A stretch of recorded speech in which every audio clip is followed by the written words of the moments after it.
Një tjetër ditë së bashku me emisionin tonë me Dita Jonë këtu na 2 CNN jemi drejt për drejt nga ora 7 deri në orën 8:45 minuta. Mirëmëngjes nga unë Olona Minga. Mirëmëngjes nga unë Blendi Sala, i zonë zotrin nga ABA Center në kryeqytet. Ne vim në shtëpitë tuaja. Këto janë disa prej temave dhe të ftuarve që do të kemi sot në programin tonë. Opera Il Trovatore Giuseppe Verdi do të ngjitet në skenën e Pallatit të Kongreseve nga data 8 deri në 11 maj. Kjo vepër vjen në kuadër të Javës së Europës si një bashkëpunim i ambasadës italiane në Shqipëri dhe delegacionit të Bashkimit Evropian. Kolegja jonë Luela Muftari do të na informojë lidhur me këtë ngjarje kulturore si dhe të tjera që do të shoqërojnë fundjavën tuaj në kryeqytet.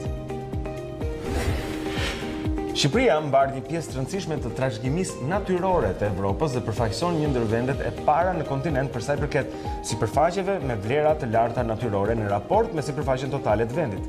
Ruajtja e trashëgimisë natyrore është një detyrim ndaj vendit dhe ndaj Bashkimit Evropian përmes direktivës së shpendëve dhe direktivës së habitateve. Për të folur më shumë mbi rëndësinë e mbrojtjes së trashëgimisë natyrore, ne kemi sot në studio inxhinierin e mjedisit Miriam Topi, që na bashkohet pak më vonë.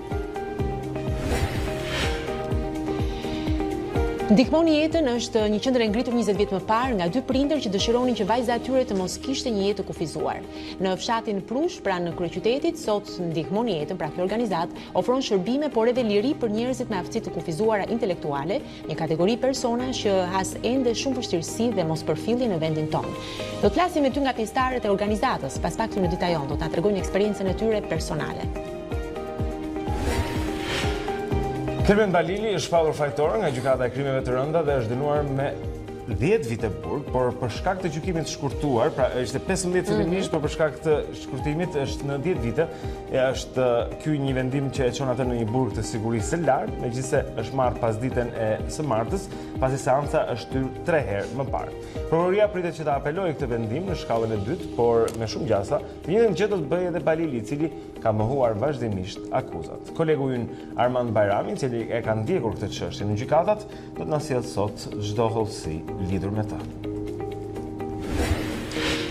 Mirë, pra ishin këto pak a shumë gjithçka që do të flasim në emision, siç e pa do të ketë shumë larmisi për herë në Dita Jonë dhe kemi paruar edhe komunikimin virtual me teleshikuesit tanë, pra faqen e bën ndërvepruese. Po.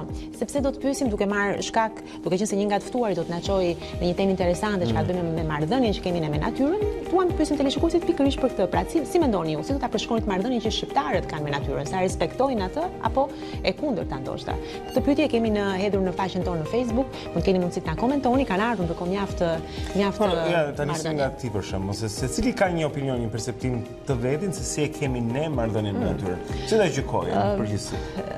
Që do ta shikoja në plan të gjerë, do të thoja që më mungojnë mjaft hapësirat e gjelbërta. Ty të mungojnë? Më mungojnë hapësirat e gjelbërta.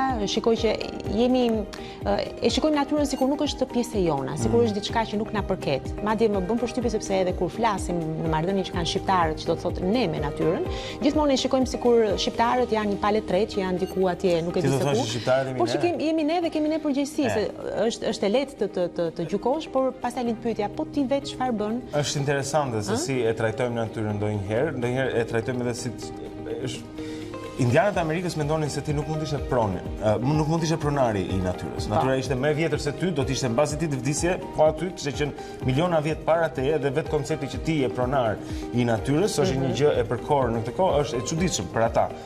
Kurse ne shikojmë si një gjë që na përket ne tani dhe jo brezave që do të vinë nesh. Ne mund ta shfrytëzojmë deri në, po themi, prishje totale, shfrytëzim total dhe pastaj nuk lëm asgjë pas. Kjo do të ishte një fatkeqësi, por siç do të mësojmë pak më vonë, ka edhe ca detyrime që Shqipëria i ka ndaj procesit të integrimit, për cilat nuk flitet ndoshta aq sa duhet, por do të flasim sot në Dita Jonë. Mirë, shumë mirë, pra ky është komunikimi ynë, hyni në faqen e Facebook të 2 CNN, gjeni edhe pyetjen që kemi hedhur dhe thoni opinionin tuaj, do t'i lexojmë gjatë programit tonë. Je gati për pak informacion? Patjetër që po. Nuk mund të niset dita ndryshe pa u lidhur me Rion Dushin dhe pa marrë informacionet e para të ditës. Mirëmëngjes. Mirëmëngjes, kolegë. Linja për ty. Faleminderit. Përfaqësuesi e lartë e Bashkimit Evropian Federica Mogherini mbërriti dje në Tiranë ku u takua me kryeministrin Rama në konferencën për shtyp që pasoi vëmendja u përqendrua tek çështjet e brendshme. Për sa i takon hapjes së negociatave, ajo u shpreh. Për mua personalisht do të ishte një zhgënjim shumë i madh nëse ky vendim nuk do të merrej tani, pra nuk do të merrej pas pak muajsh. E thashë nuk është punë e thjeshtë, nuk duhet merret si e mirëqen, megjithatë nuk mendoj që është e pamundur që të arrihet ky rezultat. Pas 2 vjetësh, Kuvendi miratoi me 90 vota pro përfshirë ato të opozitës ligjin e fundit në paketën e reformës në drejtësi atë të shërbimit përmbarimor. Vonesën në zbatimin e saj, majoranca ja faturoi opozitës, ndërsa nuk munguan thirrjet nga vetë socialistët për të mos kapur institucionet e reja. Jemi pak të vonuar në kohë duke marrë parasysh faktin që kanë qenë në ligje me shumicë të thjeshtë, asnjë interes ynë, politik apo personal nuk duhet të ndikojë sadopak në përpjekjet për zbatimin e drejtë të reformës në drejtësi. Ne duhet të kujdesemi për të mbajtur larg këdo që edhe brenda nesh ka interesa klienteliste në këtë proces, tha ish ministri i Brendshëm Fatmir Xhafaj. Kryedemokrati Lulzim Basha ishte në takime me banorët e Korçës dhe Devollit, nga ku lëshoi akuza të ashpra për arrestimin e ish deputetit Lëviz Balliu, që sipas tij është arrestuar politikisht. Gjithashtu Basha, duke përmendur faktin se qeveria i ka harruar fermerët që detyrohen të hedhin prodhimet e tyre, përsëriti se zgjidhja e vetme për krizën politike është largimi i Edi Ramës dhe zgjedhjet e parakohshme. Socialistët do të vendosin të shtunën e 11 majit për listën përfundimtare me emrat e 61 kandidatëve që do të hyjnë në zgjedhjet e 30 qershorit në siglën e tyre. Vendimarrja pritej dje, por me sa duket shumë bashki nuk kanë mbyllur asamblet e zgjeruara me kandidaturat. Me opozitën zyrtare që është deklaruar e prerë se nuk merr pjesë në zgjedhje, përsa kohë që Edi Rama do të jetë kryeministër, socialistët me sa duket do të kenë përballë kandidatët e bindjes demokratike, për të cilët kryeministri u shpreh që në demokraci garohet. A2 CNN zbardh vendimin e gjykatës së Tiranës që liroi nga qelia Ervis Martinaj, një arrestuar pas ngjarjes së 4 tetorit 2018 në ish bloku u vra një person dhe u plagosën 2 të tjerë. Sipas vendimit të gjyqtarit Artan Gjermeni, masa arrest me burg nuk i përgjigjet më dyshimeve të prokurorisë drejt tij, pasi prokuroria ka vetëm një provë kundër Martinajt. SMS-n e shkëmbyer mes tij dhe një personi me emrin Aldo, ku i shkrua: në lidhje me çunat, afrohum me armë. Gjithashtu sipas gjykatës, Martinaj nuk ka shkrehur armë në vend ngjarje, çka përputej me deklaratën e tij se ka hyrë për të shuar sherrin. Martinaj u la i lirë kundrejt një garancie pasurore prej 5 milion lekësh. Kaq për këtë hapësirë të parë informative. Bashkë ritakohemi pas 30 minutash. Shumë faleminderit Erion për të gjithë lajmet. Ja, ku kthehemi edhe një herë zonën zotrin tani tek Moti, i cili duket sikur është më i luhatshëm se sa, ku diun tani, se një lavjerë do ta quaja shonier tej njëra ndej, por sot mëngjes paktën të kishim motin të sigurt, që do të ishte me diell në tërë këto pasiguri që kemi. Ku ta kërkojmë këtë siguri? Tanja, ti e ke fajin. Mirëmëngjes, jo vetëm moti nuk është i sigurt, nuk ka asnjë lloj kompani sigurimi që e merr. Për sigurinë dhe stabilitetin e motit, të paktën për këtë pranverë, jo vetëm për majën, por edhe pjesërisht për një pjesë të qershorit, e kemi thënë shumë herë. Ndryshon më shpesh se sa paketa fiskale. Kështu që sot e kemi parë që në orët e parë të mëngjesit që ka patur vranësirë. Vranësirat janë të lokalizuar kryesisht në veri dhe në zonat qendrore, më pak në jug. Në jug do të kemi mundësi të shohim edhe kthjellime të herpashershme, ndërkohë në orët e para të mëngjesit, që përkojnë me orët e para në fakt pas mesnatës, ka patur ndeshje në ekstremin verilindor. Në orët në vijim, duke afruar orët mesditës, presim që të fuqizohen vranësirat, të kemi shira fillimisht në zonat veriore, gradualisht në qendër, shumë pak rreshje të pakta në zonat perëndimore, por edhe në linje, ndërkohë që ekstremi jugor i territorit pritet që të mbetet kryesisht me vranësira, ndërsa rreshje të pakta vetëm gjatë natës. Kjo situatë do të vijojë pak a shumë këto kushte, me shira më të pakta dhe gjatë orëve të natës, por edhe pjesën e parë të ditës premte. Paraprakisht themi që pasditjes së premtes, por gjithë dita e shtunë paraqitet me kthjellime, kështu që duhet shfrytzuar në maksimum e shtuna, sepse e dita risjell rreshje intensive në të gjithë territorin shqiptar. Temperaturat mbeten pak a shumë në vlerë konstante si një ditë më parë. Presim një rritje në orët e mesditës, megjithëse kemi këto vranësirat. Kjo për shkak të qarkullimit të masave ajrore jugore drejt territorit që sjellin një të paktën 2 gradë rritje në mesditë. Ky është informacioni për territorin shqiptar për ditën e sotme, madje deri mesditën e nesërme ku presim që të kthjellohet. A deri në mesditën e nesërme, të shikojmë. Po megjithatë prap pritet që të prishet. Ta përsërisim pasditjes së premtes për të gjithë ato që na ndihnin për ta theksuar. Pasditjes së premtes pasditjes së premtes dhe e gjithë dita e shtunë do ketë mot shumë të këndshëm, kryesisht kthjellime. Shikto do të shfrytzuar dhe mos lini gjërat për dielën, e diela vjen prapë me shi. Po siguroj sepse ato kanë ndjekur edhe neve në A2 CNN, por edhe neve në a2cnn.com në faqe dhe komunikimit të drejtë për drejta me mua, të gjithë shumica e shqiptarëve e dinë se çfarë do ndodhë, do shfrytëzojnë Shumë mirë. Pra e premtja dhe shtuna është për të shfrytzuar, pra mbajeni mend këtë dhe pastaj Të dielën vetëm shi Ishte ky një informacion në avans, pra pak më përpara. Paraprakisht, domethënë për patur. Shumë mirë. Paktën kemi një rrezë dielli diku në gjatë ditëve në vijim. Faleminderit Tanja. Do të shkojmë tani tek harta e trafikut kryeqytetit, zonën zotrin t'ju japim një pasqyrim se si është në këto momente gjendja atje, është ende herët, ende qetë, siç mund ta shikojmë tek kjo hartë. Siç mund të vreni në ekran, në të gjelbër do të shikojmë ato rrugë cilat kalohen më me shpejtësi dhe njollat e portokallis në këto raste janë ato ku ka më shumë trafik apo ku ka ngadalësime në trafik. Juve mund të shikoni ato segmente që ju interesojnë ju më shumë në këto momente, por mund të themi se në përgjithësi qyteti i Tiranës pra në këto çaste është i kalueshëm, ka disa ngadalësime të vogla në unazën e sipërme, është rruga Reshit Petrela atje pra dhe rruga Asim Bokshi, por këto janë në semaforët, asgjë për të raportuar apo shqetësuar, edhe rruga e Dibrës, disa vonesa ndërsa i afroheni sheshit Skënderbej, shohim edhe rrugën e Elbasanit që mund të keni pak për të pritur në semaforin kur takoheni me unazën, pra pranë urës Lumit Lana. Kaq për të raportuar në këto momente, është ende qetë, ende shpejt në Tiranë edhe kalohet, ndaj nëse jeni gati, ndizni motorët dhe shkoni zotrin. Shumë mirë. Është momenti tani me qenë se do të ndezim motorët po ndizen sepse shumë shpejt është dhe finalja e Champions League apo jo dhe ka qenë një gjë e jashtëzakonshme ditën e ditë. Ne menduam se i pam të gjitha të martën, por pas ka pasur akoma dramë. Mirëmëngjes Eral. Çfarë mund të themi për këtë, nëse mundet ta improvizojmë një të shpejtë intervistë midis meje dhe teje tani për hatër të asaj ndeshje të mrekullueshme. Çfarë mund të themi? Jo thjesht për hatër të asaj ndeshje, por për hatër të gjithë këtij edicioni magji. Me një fjalë mund të përmlidhet e gjitha kjo, sepse i gjithë ky edicion i Champions League-s ka qenë magjik, janë eliminuar skuadra shumë të mëdha, skuadra të cilat cilësoheshin favorite, duke nisur nga Manchester City për të vazhduar me Juventusin, së fundmi Barcelona, për në ndeshjen ndërmjet Liverpoolit dhe Barcelonës menduam se i pam të gjitha, por në fakt nuk ishin parë të gjitha. Drama më e madhe ishte ajo që ndodhi në Johan Cruyff Arena në Amsterdam. Këto gjëra s'mund t'i shkruash, është si skenar filmi, domethënë, dhe nuk mund të ishte kaq dramatik sa që ndodhi mbrëm. Po linja për ty tani t'i shpjegosh që të gjitha për ata që se kanë parë në ndeshjen, keni humbur shumë. Kanë humbur absolutisht shumë, sepse Liverpooli do të luajë në finalen e Championship kundër Tottenhamit. Në gjysmëfinalen e kthimit të luajtur në Amsterdam, Spurs realizuan një përmbysje të pabesueshme përballë Ajaxit, me holandezët që shkuan në pushimin e ndeshjes në avantazh 2-0, fal Delig dhe Ziyech.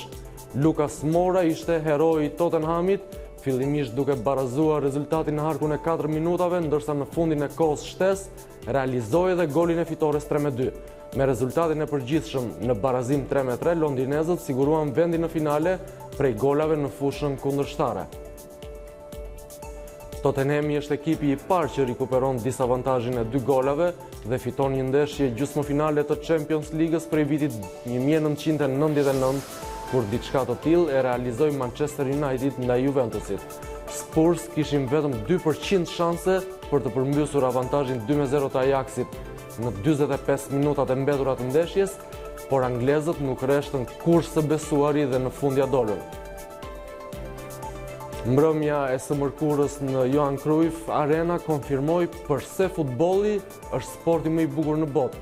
Në fakt, ky është edicioni më i jashtëzakonshëm i Championsit në vitet e fundit, me përmbysje të pabesueshme të rezultatit, duke nisur nga Manchester United përballë Paris Saint-Germainit për të vijuar me Juventusin ndaj Atleticos së Madridit, Liverpoolin kundër Barcelonës dhe tashmë paraqitjen fantastike të Tottenhamit. Festa e anglezëve në fundin e ndeshjes u shoqërua me dramën e yjeve të rinj të Ajaxit, të cilët nuk mund të besonin atë që kishte ndodhur. Finalja e Champions League-s do të luhet në datën 1 qershor në stadiumin Wanda Metropolitano të Madridit. Kjo do të jetë hera e 6 në këtë shekull që 2 skuadra nga i njëjti vend do të luajnë përballë njëra tjetrës.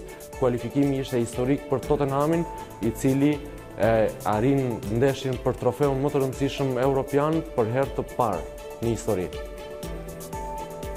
Blendi dhe Ulona, kjo ishte gjithçka një përmbledhje shumë e shpejtë e atyre emocioneve të përjetuara në mbrëmjen e së mërkurës, për sa i takon kësaj gjysmëfinale fantastike dhe kësaj arritje të mrekullueshme të Tottenhamit. Ishte vërtet. Faleminderit Eral. Super. Mirë. Okej. Shkojmë Mirë. tuti? Ecim më tej, tani është momenti tek rubrika kjo datë në histori, është data 9 maj, të shikojmë se çfarë ka interesante dhe ja vlen për të kujtuar në këtë datë dhe më pas do të jemi së bashku për të klikuar edhe në mediat online në faqet e para të shtypit në Do këtë të bëjmë klik mas pas për titujt kryesor. 1502, Kristofor Kolombi niset nga Spanja për udhëtimin e 4 dhe të fundit për në botën e re. 1805, ndahet nga jeta Friedrich Schiller, poet, dramaturg dhe historian gjerman. 1926, amerikanët Richard Gere dhe Floyd Bennett do të jenë të parët të cilët fluturuan mbi polin e veriut. 1936, Italia anekson zyrtarisht Etiopin, pasi kishte marrë kryeqytetin më 5 maj. Viktor Emanueli III shpallet perandori i Etiopis. 1939, Hitleri dhe Mussolini takohen në Firenze. 1950, Robert Schuman nënshkruan deklaratën Schuman ideuar nga Jean Monnet. Kjo deklarat shënon fillimin e procesit integrues evropian, prandaj 9 maj festohet që nga viti 85 si Dita e Evropës. 1955, Gjermania perëndimore antarësohet në NATO. 1960, Amerika nxjerr në shitje pilulën e parë kontraceptive. Kostoja e tyre do të ishte rreth $10 në muaj. 1994, Nelson Mandela bëhet president i parë me ngjyrë në Republikën Jugafrikane. 1837, lindi Adam Opel, themeluesi i markës së makinave Opel. 1874, lindi Howard Carter, arkeolog britanik. Ai kreu shumë hulumtime arkeologjike në Egjipt, por zbulimi timi i madh është varreza e faraonit Tutankamonit. 1949, lindi në New York Billy Joel, kantautor amerikan. Ai njihet me emrin e artit Piano Man dhe ka filluar të bëjë muzikë që prej vitit 1960.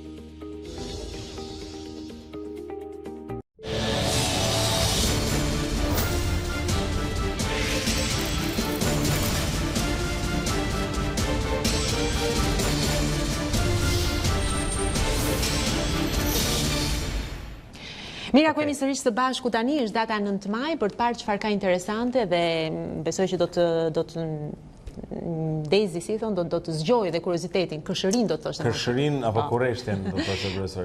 Për të klikuar dhe për të informuar. E nisim si përherë me mediat online, por natyrisht me faqen e televizionit ton, a2cnn.com për të parë edhe çfarë ka në qendër të vëmendjes. Por, siç e shikoni dhe në foto, negociatat Mogherini i përgjigjet a2cnn, pra në konferencën për shtypje ajo ka patur, i përgjigjet pyetjes së gazetares Son Elona Gjylmi, kundër të tjera thot zhgënjim i madh nëse vendimi do të shtyhej. Pra, kjo është ajo që ka deklaruar ndër të tjera në konferencën e saj për shtyp.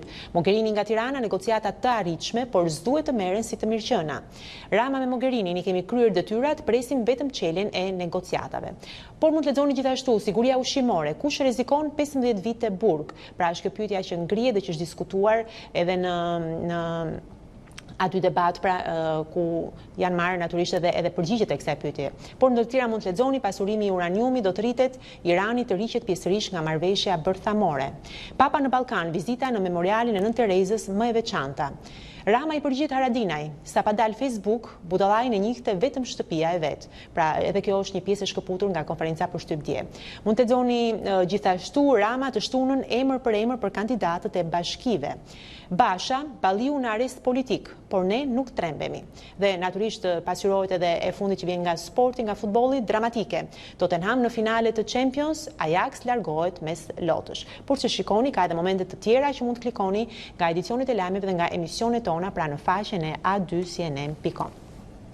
Okej, ecim më tej. Do të shkojmë thotë tani, do të shkojmë disa prej titujve kryesor tek Panorama në mëngjes zonja e Zotrinj, është çmenduria në Holand që ze vendin e parë, si thua, është ka qenë lajmi i fundit i hedhur tek Panorama Online. Tottenhami eliminon Ajaxin në sekondën e fundit të ndeshjes E kjo ka qenë një dramë e jashtëzakonshme pra në fushat e blerta siç Ral Kodeli po na shpjegonte pak më herët këtu në program. Hetimet për atentatin humb jetën 36 vjeçari shqiptar u qellua me armë nga një makinë, është një 36 vjeçar pra, i cili është qelluar me armë muajin e kaluar në njërin prej qyteteve evropiane. Gjithashtu lexojmë vrasja e Admir Muratajt në Rinas, gazetari Hoxha zbar dëshmitë konfidenciale të policëve që e ndoqën. Analiza e fakteve në terren ish drejtuesi policisë. Ja përse u eliminua Admir Murataj nga shokët.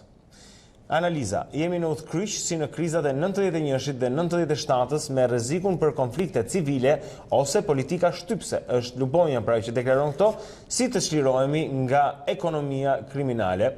Më tutje lexojmë goditet rrjetin ndërkombëtar i drogës, 3 shqiptar arrestohen në Gjermani me 2,2 milion euro marijuan. Ja se si bëj trafiku, kjo është pjesë e këtij lajmi. Gjithashtu, Meta takon Mogherinin, sfidat mund të kapërcehen vetëm me dialog, integrimi evropian është e vetmja rrugë përpara, është çfarë deklarojnë këta dy personalitete. Gjithashtu lexojmë në shtëpinë e mjerueshme të korrierit Ashashit si përdoren të rinjt e varfër për transportin e drogës dhe më tutje rrëfimi ndryshe i Elva Margaritit, pra ministres së kulturës, mu duk tej mase e madhe. Ministrja flet për emërimin në krye të kulturës dhe familjen e saj. Kaq për panoramën, do të shkojmë në tjetër media. Po, ecim më tej dhe jemi tek Gazeta Shqiptare dhe tek lajmet e saj kryesore. Të shtunën emrat për kryetar bashkie, Rama flet për dialog me Bashën, 2017 është histori. Por mund të lexoni gjithashtu Rama thon bon Haradinajn, budallajn sa pa dal Facebook e njihte vetëm shtëpia e vet.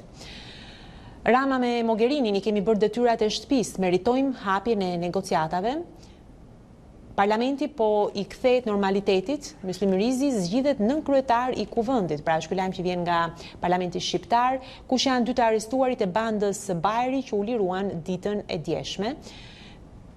Po, ndërkohë kemi edhe të tjera analiza, por mund të lexojmë edhe pak më poshtë, shpikja më e re Samsungut, një televizor që rrotullohet, pra janë këto lajmet më të fundit që vijnë nga teknologjia dhe gjithçka tjetër që mund të lexoni në gazetën shqiptare, si për shembull dhe lista me 250 pronarët që u miratohet e drejta mbi truallin dhe të tjera analiza që vijnë dhe nga opinionet dhe komentet pra në faqen e gazetës shqiptare, si pesimizmi i FMN-s dhe optimizmi i qeverisë nga Fatos Çoçoli, apo nga Ermal Mulosmani, kush e bën ligjin, apo nga Andi Bushati e majta që po vdes në llogoret e luftës. Këto dhe të tjera mund t'i lexoni pra në faqen online të gazetës shqiptare në këtë mëngjes.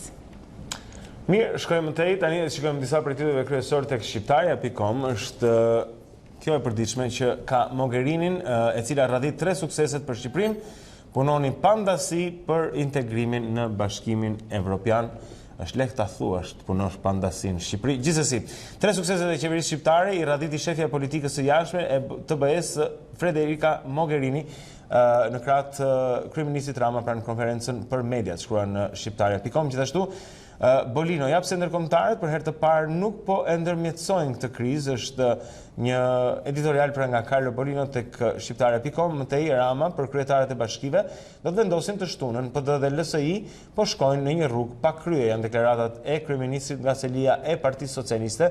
Ndërkohë, Champions League flet anglisht, Tottenham pret biletën për në finale, është pasqyrimi pra i lajmit nga gjysmëfinalja e Champions League-s mbrëm. O Klevis, o hero, gjithë Shqipëria ty të do. Banorët e Unazës së re protest tek drejtoria e policisë, pra ka tani më edhe një këngë për ish deputetin Klevis Balliu. Goditet të rrjetit ndërkombëtar i drogës, sekuestrohen 2,2 milion euro marijuan, e me këtë e mbyllim edhe tek shqiptarja.com. Do të shkojmë tej në një tjetër media për të parë disa prej titujve. Atë e mban mend këngën e re. Po, do ta kemi parasysh në analizat tona politike. Mirë, jemi tek reporter.al. Trafik ndërkombëtar narkotikësh, gjykata jep 10 vjet burg për Klement Balilin.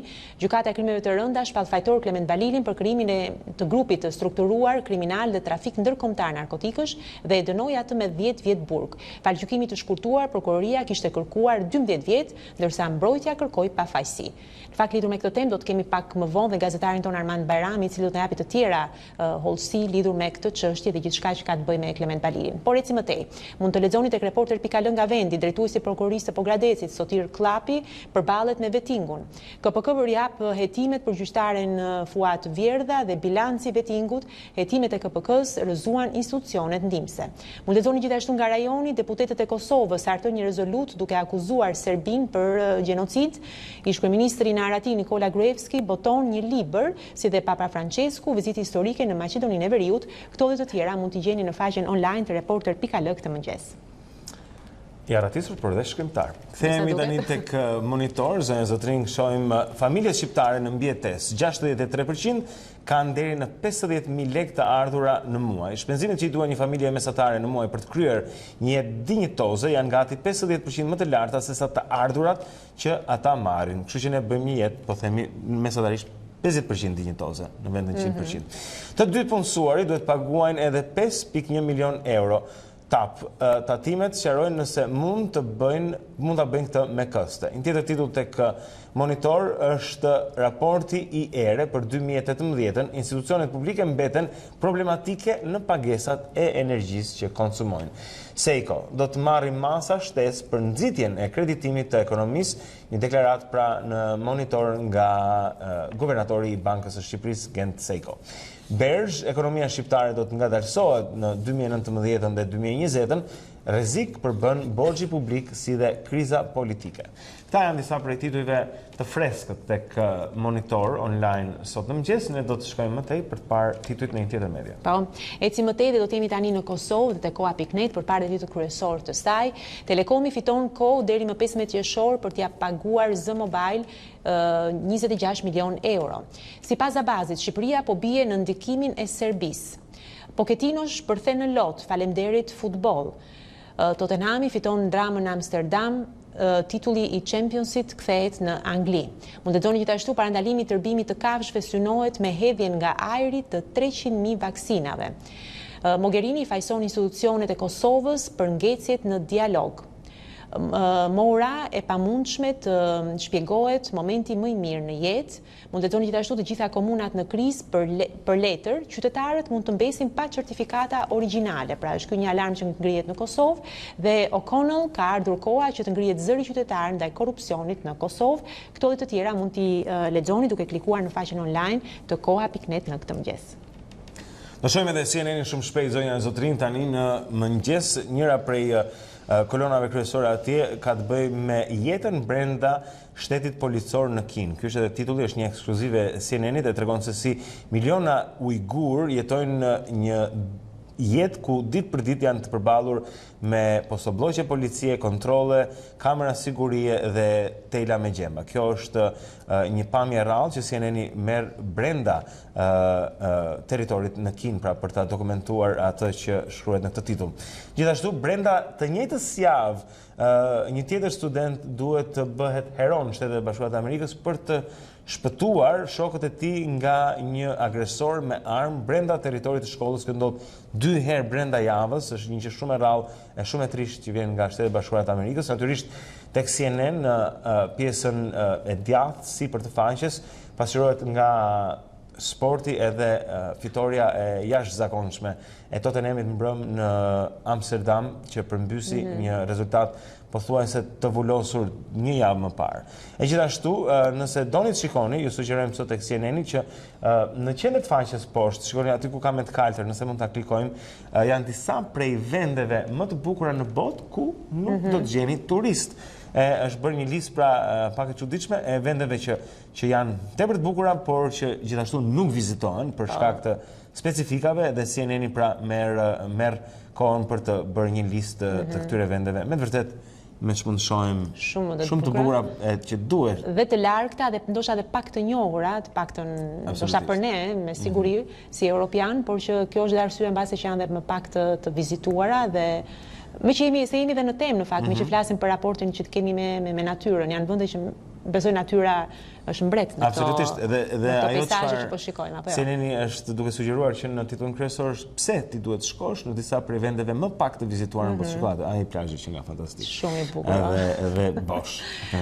Sa bukur. Shumë mirë. Këto pra, zonjë zotrin, ju a sugjerojmë nga faqja kryesore e CNN-it dhe disa prej mediave kryesore në vendin tonë, në Kosovë, siç i pat. Ne kemi pritur këtu në një tjetër segment, është ai i imazheve, po. Këto nga fotoreporter në gjithë botën që na sugjerojnë pra disa prej ngjarjeve kryesore por edhe me syrin e një artisti fotografik siç janë këta që i kanë shkrepur. Po, e vërtet. Ndërsa më pas do të kemi Luela Myftarin për të folur pak për aktivitetet kulturore. Ka patur dje një premierë të Trovatores pranë Trovatore Edi, po. Po, në skenën e Palatit të Kongreseve vënë nga Teatri Kombëtar i Operës dhe Baletit, i cili bëri bashk artistë nga shumë vende të botës. Do të flasim për këtë me Luelën dhe të tjera aktivitete që priten të zhvillohen në kryeqytet. Por mbas pak.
Okej.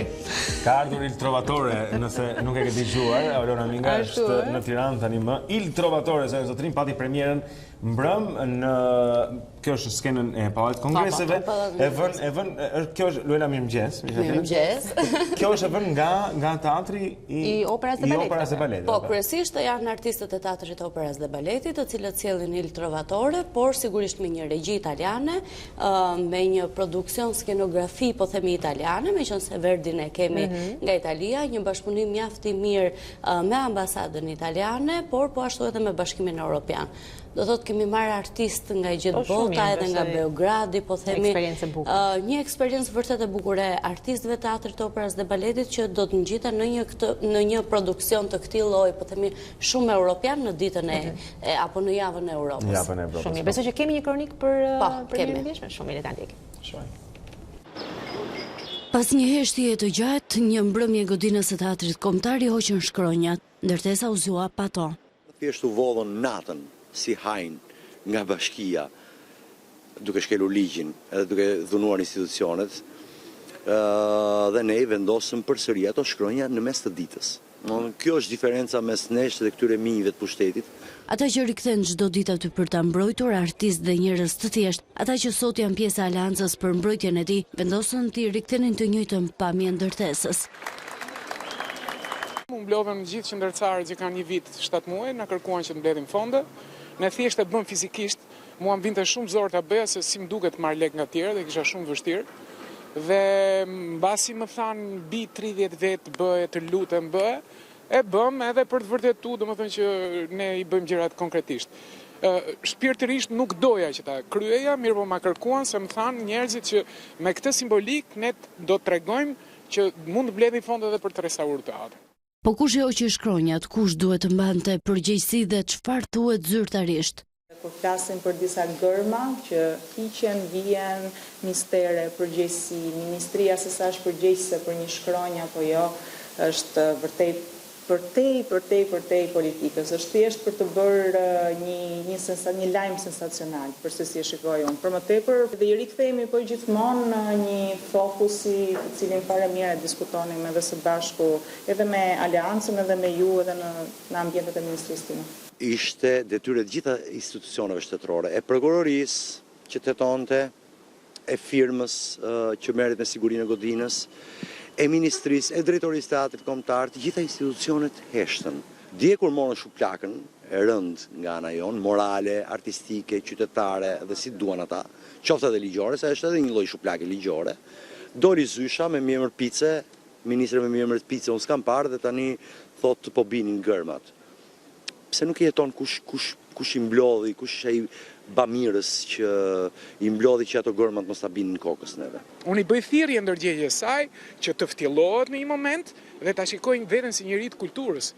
Mëngjesin e së mërkurës, ndërtesa kishte të shkruar si prej vitesh teatri kombëtar. Mirë, në fakt kemi kronikën e cila na çojnë në një tjetër temë, por do të ndjekim pak më vonë kronikën. Më pas shkojmë te kronikën e trovatores për diskutuar për të. Po ngelemi këtu. Misteri i gërmave të godinës së teatrit kombëtar. Tani ne dimë që ti je një gazetare e kulturës dhe një hetuese, megjithatë kjo është kthyer në një nga ato librat e verdh apo jo, një xhalo si thonë italianët. Do jetë rrugë e para që në fakt e kanë nisur një roman për teatrin, për gjithçka që ndodh me Aleancën, Rudi Rebari. Rudi ka nisur një roman me sa di unë në këto rrethet tona, po themi artistike, diskutohet që Rudi po shkruan një roman mbi teatrin me shumë të vërteta, me shumë drithie, po themi, dhe më shumë për Aleancën që realisht po e mbron godinën. Se sa duhet të përqendrohemi, a duhet mbrojtur apo jo godina, ajo që mua më trishtoi më shumë ishte fakti që shkronjat u hoqën në mbrëmje. Në mbrëmje mes mëngjesit. Më lejo të të korrigjoj, ishte piku i mëngjesit, ka një foto që ekziston, që shikon atë, ti mund shikosh pra një kamion nga këta me kosh, që zakonisht shikojmë që vendosin dekorime në për shtylla në qytet, por që nuk ishte i markuar dhe askush nuk doli që të është e bëm ne, e bëra unë, apo e bëri institucioni që drejtoj unë. Pash zonjën Margariti, Ministrin e Kulturës në një deklarat tjetër, pak ditë më parë në televizion, që tha që gërmat rrezikonin që të binin, e godisnin dikë që mund të jetë ndoshta i ngjitur mbas murit atje, ti bën. Domethënë ishte një justifikim i cili, me thënë drejtë, nuk ta mbush mendin fare. Madje tha edhe godina mund të binte. Duke parë edhe faktin që janë hequr rreth orës 4 të mëngjesit. Dhe kontrasti ishte momenti kur ato u rivun, ku sheshi ishte plot me njerëz në mes të ditës që duar trokisnin, dhe momenti kur u hoqën në një fshehtësi misterioze. Po, kjo lën çik vend lëshje jo të mirë natyrisht, sepse nëse janë hequr, më mirë të thonë, i hoqëm sepse ndoshta godina dal ngadal mbase mund të shkojë edhe drejt shkatrimit, nuk e di, sepse me sa po shikoj. Një godinë që lihet ashtu natyrisht. Nuk është marrë një vendim, por kam përshtypjen se drejta saj, po. Që mbase drejta saj do të shkojë. Nga dhjetori që nuk flitet më për teatrin kombëtar, për ndërtesën nuk ka asnjë vendim, do thotë heshtja dhe në një farë mënyrë po le dikën heshtje. Nuk kuptohet që e ke braktisur. Nuk kuptohet që e ke braktisur. Të vogla në dukje, por që me sa duket. Ajo godinë është braktisur prej 10 vitesh, duke u lënë në mëshirë të fandit. Ajo nuk do ishte në atë gjendje nëse do ishin kujdesur për të gjatë gjithë kësaj kohë. Edhe kjo ka qenë një nga metodat, po themi, që ti lënë një gjë të degeneruar dhe pastaj nuk bëhen prova më, fakti që në atë ndërtesë nuk ka më jetë, nuk kupton që diçka po shkon drejt degradimit. Po të me e kanë lënë realisht vetë. Ka disa aktorë të teatrit eksperimental që në rastet kur sallat janë plot në teatrin ngjitur, janë detyruar që të bëjmë prova në teatrin kombëtar, por nuk mjafton kaq. Nuk mjafton kjo. Mirë, besoj që tani është momenti për të ndjekur vërtet kronikën e trovatores së Giuseppe Verdit. Pra, vendosur premiera ishte dje në skenën e Pallatit Kongreseve, një shfaqje teatrit të operës dhe baletit. Ndjekim kronikën e Luelës dhe e diskutojmë paksa.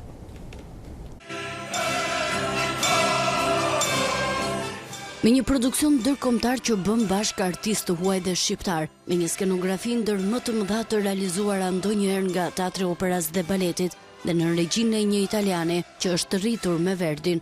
Nga kjo e mërkur në Pallatin e Kongreseve, publiku do të mund të njihet me një nga veprat më popullore të Verdit, me Il Trovatoren. Është eksperimentuar më herët ndoshta 11 vite më parë, po jo në këtë natyrë, jo në këtë koncept regjizorial dhe jo në këtë përmasi që gjejmë sot në Pallatin e Kongreseve. Si do t'jetë Il Trovatore këtë herë? Il Trovatore vjen si premiera kryesore e sezonit artistik dhe në fakt e gjithë vepra vjen në përmasa shumë më të mëdha se sa jemi mësuar që të realizojmë deri më tash, të paktën krahasuar me këto 2 vitet e fundit. Është një produksion krejtësisht i ri në skena, në kostume, është një vepër, një produksion ndërkombëtar, plotësisht me kuptimin e fjalës e them këtë, sepse duke nisur nga koncepti i regjizorit, Mariano është regjizor italian, gjithashtu dhe skenografia është e një skenografi italian, realizuar nga mjeshtra tanë sigurisht. Ashtu kemi edhe një prodhim shumë të madh të kostumeve, janë prodhuar 92 kostume për veprën Il Trovatore, pra vërtet është një vepër e cila do t'i ngelet, do t'i mbetet arkivës së teatrit të operës si një vepër jo thjesht në memorie, por si një nga pikat më të forta të prodhimeve të historisë së teatrit të operës. Jam shumë e sigurt për këtë.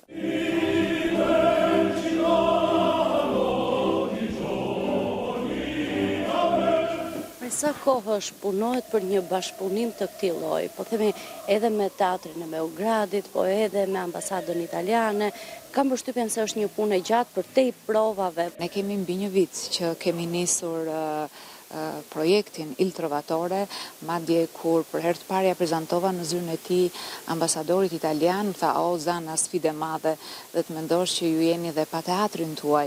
Dhe vërtet në fakt të mendosh të vesh vepra të tilla gjigande kur dhe nuk ke teatr, sfida është shumë e madhe, por jemi të guximshëm dhe sigurisht po të mbështetesh tek partnerët e duhur, çdo gjë realizohet. Il Trovatore është premiera me madhe sezonit operistik për vitin 2019 dhe shfaqja ka gjetur bashkëpunimin me ambasadën italiane dhe delegacionin e Bashkimit Evropian në Tiranë në kuadër të javës europiane. Mirë, në rregull, dukesh që është një impenjim vërtet i madh apo me vënien në skenë, thamë artistë që vinin dhe nga jo vetëm shqiptar, apo edhe artistë që vinin nga mund ta përmendosh disa prej emrave të tyre tuaj? Në fakt po themi të gjithë janë artistë të cilët janë emra të njohur në teatrët e tyre. Për shembull, tenori i teatrit të Beogradit është një ndër emrat më të mirë që mendoj se do të vi jo vetëm për këtë bashkëpunim, por edhe për bashkëpunime tjera, meqense Teatri i Operës dhe Baletit tashmë e ka një marrëveshje të nënshkruar me Teatrin e Beogradit. Po ashtu skenografia ishte e jashtëzakonshme. Për mua ishte një nga skenografitë më të mëdha dhe më të bukura që mund të ketë realizuar ndonjëherë artistët apo pjesa pas, po themi, teknikët e Teatrit të Operës dhe Baletit. Ka qenë një angazhim shumë i madh dhe e thon vet ata, po një skenë që lëviz dhe që merr jetë brenda një kulle shumë të veçantë, neve nuk na kishte ndodhur ta kishim ndonjëherë. Për pos kësaj ndriçimi ka qenë i shkëlqyer, që do të thotë edhe pse vetëm një skenë bardhëzi, domethënë ka qenë një botë e tërë, një botë italiane verdiane që vinte në teatrin në Pallatin e Kongreseve. Nuk ka ende shtëpi teatri i Operës dhe Baletit. Në ditën e sot është data 9 apo sot është dita e Europës apo jo? Sot është data 9, është dita e Evropës dhe kjo i paraprindet. Këtë vit Europa, Bashkimi Evropian ka vendosur që të jetë java europiane. Dikur Imva Mula, po themi 2 vite rresht, Imva Mula ka festuar me Teatrin e Operës dhe Baletit ditën europiane me një koncert vetëm, ndërsa tani aktivitetet janë shtrirë pak më gjerë dhe Bashkimi Evropian ka zgjedhur që të jetë një javë europiane për një Shqipëri pak më europiane. Premiera mbrëm pa edhe Mogherinin apo jo në skenë? Ka qenë Mogherini ajo që e ka çelur po themi premierën e më të madhe po themi Teatrit të Operës dhe Baletit me disa ndryshime po themi edhe që në hyrje, dyert e Pallatit Kongreseve janë mbyllur pak më herët, ndryshe nga sa ndodh që ne vonohemi edhe detyrimisht e presim pak publikun, këtë herë nuk ka ndodhur kështu. kemi qenë shumë korrekt, kështu që ka qenë një premiere për masave vërtet europiane, me të gjitha, po themi mendimet apo kritikat që mora unë nga shfaqja mbrëm.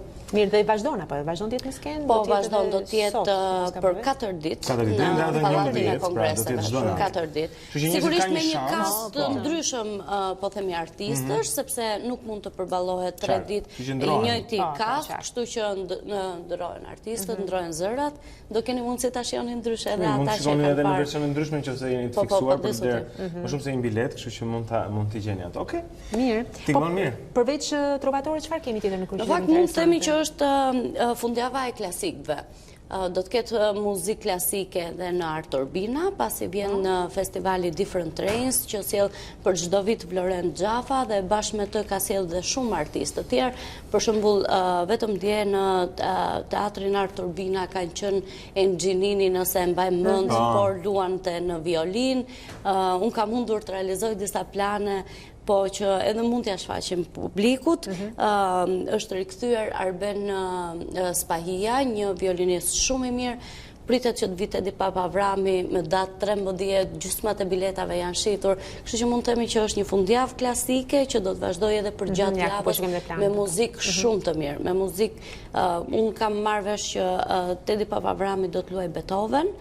Ka qenë këtu në nëntor për të luajtur disa nga sonatat e Beethovenit në Tiranë, në Katedralen Ortodokse, ka zgjedhur sërish atë sallë. Pasi ajo është akustika më e mirë e mundshme për Beethovenin, do të vijë sërish me bashkëshorten e tij, ndoshta do të na fal edhe pak tinguj muzike, domethënë të Beethovenit duke luajtur së bashku, por kjo nuk dihet ende. Dim vetëm që do të jetë një vazhdim i programit të asaj çka ka luajtur Edi Papavrami në nëntor, do të vazhdoj me sonata të tjera që shqiptarët nuk i kanë dëgjuar ende. Shkëlqyshëm. Okej, ja ku e dëgjoj. Tingëllon interesante, e pasur, e larmishme, klasike dhe shumë elegante, duhet të thënë se i keni të gjitha. Ka edhe teatri, ka edhe skena teatrale. Patjetër, vazhdon shfaqja e Engjit të Amerikës në teatrin. Kam përshtypjen se jo. I kanë hapur vendin kësaj këtë. I kanë hapur vendin këtij aktiviteti. Për më tepër, më duket se ka njëri nga aktorët ka probleme shëndetësore, kështu që të gjitha biletat që janë blerë për këtë fundjavë me Engjit e Amerikës do të spostohen në fundjavën tjetër. Shumë ja informacion i rëndësishëm. E re është vetëm një shfaqje Arben Derhemit dhe Milto Kutalit në teatrin eksperimental. Ende nuk dim se çfarë është kjo shfaqje, por është një komedi shumë interesante. Një komedi interesante. Diçka e lehtë bëni në fotot që kanë dhënë rrjetet sociale dhe që i paraprinte kësaj shfaqje që do të shikojmë në skenë shumë shpejt. Luela, faleminderit që ishe me ne për informacionet që na përsonë. Luela Miftari, zonja Zotrinj, është gazetare e kulturës këtu dhe na bashkohet çdo të njëjtë për të biseduar pak mbi ato tema interesante që na shoqërojnë në botën e artit. Mirë, do të shkojmë tani edhe një herë tek redaksia e lajmeve për takuar atje kolegun Erion Ndushi, i cili ka gati fleshën e dytë informativ për gjithë ju. Shikojmë se çfarë ka ngjarë që ja vlen ta dim herët në mëngjes. Po, pse jo? Erion, linja është për ty. Faleminderit. Haradinaj nuk ndalet, me zë dhe figura e gjithnjë më shumë po flet për një komplot të brendshëm për sa i përket Kosovës, një skenar sipas të cilit e dirigon Mogherini. Ekziston një dëshim i pazum që Zoti Vučić, Zoti Thaçi dhe Zoti Rama kanë pas diskutime lidhur me ndarjen e Kosovës. Ekziston ky dëshim i bazum, nuk muj me e konfirmu, po ekziston ky dëshim i bazum, edhe ekziston ky dëshim i bazum se kjo bë në udhëheqjen e zonës Mogherini. Mogherini u ndal edhe te Kosova gjatë konferencës së dieshme për shtyp me kryeministrin, duke theksuar se tani çdo gjë është në dorë të drejtuesve të saj për sa i takon dialogut me Serbinë dhe zgjidhjes së çështjeve që i përkasin. Bashkimi Evropian nuk ka asnjë plan konkret për dialogun, tha ajo, pasi çdo kush mban rolin e vet në proces. Rolin e tij mbajti edhe kryeministri Rama kur ju përgjigj drejt për drejt akuzave të Haradinaj. Për sa i përket komplotit për të coptuar Kosovën edhe për të krijuar në mënyrë të fshehtë një hartë të re të botës, më kujton atë shprehjen që sa pa dal Facebooku, budallajin e njifte vetëm shtëpia vet. Çdo shqiptar me dy fije më në kokë e kupton që kjo është e gjitha një gënjeshtër. Mund të më vrisni, por Kosovën nuk e njohu, shpreh Vučić, duke i dalë kundra të gjithë vendeve kryesorë të Bashkimit Evropian që po tentojnë një përmbyllje të dialogut mes palëve. Vučić theksoi edhe një herë se për sa kohë ai do të jetë presidenti i vendit, një gjë e tillë nuk ka për të ndodhur. Sipas presidentit të Serbisë, zgjidhje për çështjen nuk mund të ketë pasi dialogu është bërë i pamundur në pikën kur të gjithë u çmendën. Përpjekja e radhës për një zgjidhje pritet të jetë samiti i Parisit, edhe pse mundësitë janë thuajse zero.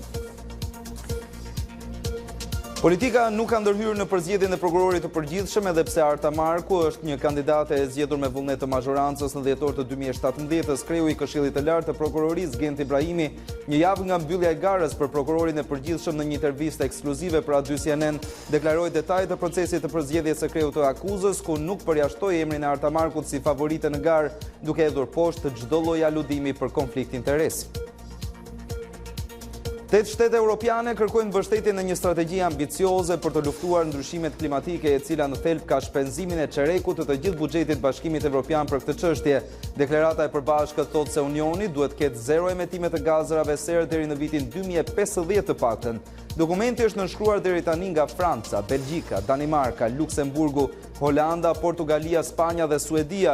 Ky zhvillim vjen përpara samitit të liderëve europianë në Rumani, në të cilin do të diskutohet e ardhmja e Europës dhe strategjia e Unionit për 5 vitet e ardhshme. Ishte gjithçka mbi informacionin. Nga unë Erion Dushi, ditën e mirë. Faleminderit Erion, mirë gjithçka ishte mbi informacionin, por do të qëndrojmë tek informacioni, sepse është mirë përpara se dilni nga shtëpi tuaj të rifreskoni edhe një herë gjithçka që dini mbi motin, nëse do të kemi përmirësime apo jo, gjithsesi në takimin e parë me Tanja, por në pam që nuk është do të shpresojmë shumë të paktën deri për pak vite Fresk apo ka jo. me bollëk, por diell është me kursim. Po tani shikojmë pak edhe Evropën, po? Po, në fakt, qendra ciklonare për 2 ditësh që ishte vendosur në oqeanin në Atlantikun Verior, ka prekur brigjet perëndimore të Europës, gradualisht po vjen drejt zonave qendrore të Europës, sot edhe në juglindje të Europës, kryesisht në Ballkan, duke përfshirë dhe një pjesë të territorit shqiptar, dhe ndalem tek territori shqiptar, thamë që mesdita dhe në vijim deri mesditën e nesërme priti që vranësira dhe reshit të ketë në pjesën më të madhe të territorit shqiptar, kryesisht në veri dhe në qendër dhe shumë më pak në zonat jugore. Theksoj që gjatë ditës së sotme në territorin shqiptar problematiki do të jetëra kryesisht në detin Jon dhe në kanalin e Otrantos, ku shpejtësitë e erës do të shkojnë mbi 80 km/h gjatë ditës së sotme. Kjo për shkak të qendrave ciklonare që po zhvillohen në veri të Adriatikut, megjithatë presim përmirësim në mesditën e nesërme dhe në vijim, pra kemi një ditë e gjysëm shumë të këndshme për ta shfrytzuar deri ditën e diel që presim sërish të rreshje. Për sa i përket temperaturave në shkallë kontinenti, kemi një rritje të ndihshme të temperaturave në Gadishullin Iberik, duke shënuar sot maksimume mbi 30 gradë Celsius, kjo në ekstremi jugor të Portugalisë, por edhe të Spanjës. Pjesa më e madhe e mesdheu qëndron në vlera termike të larta.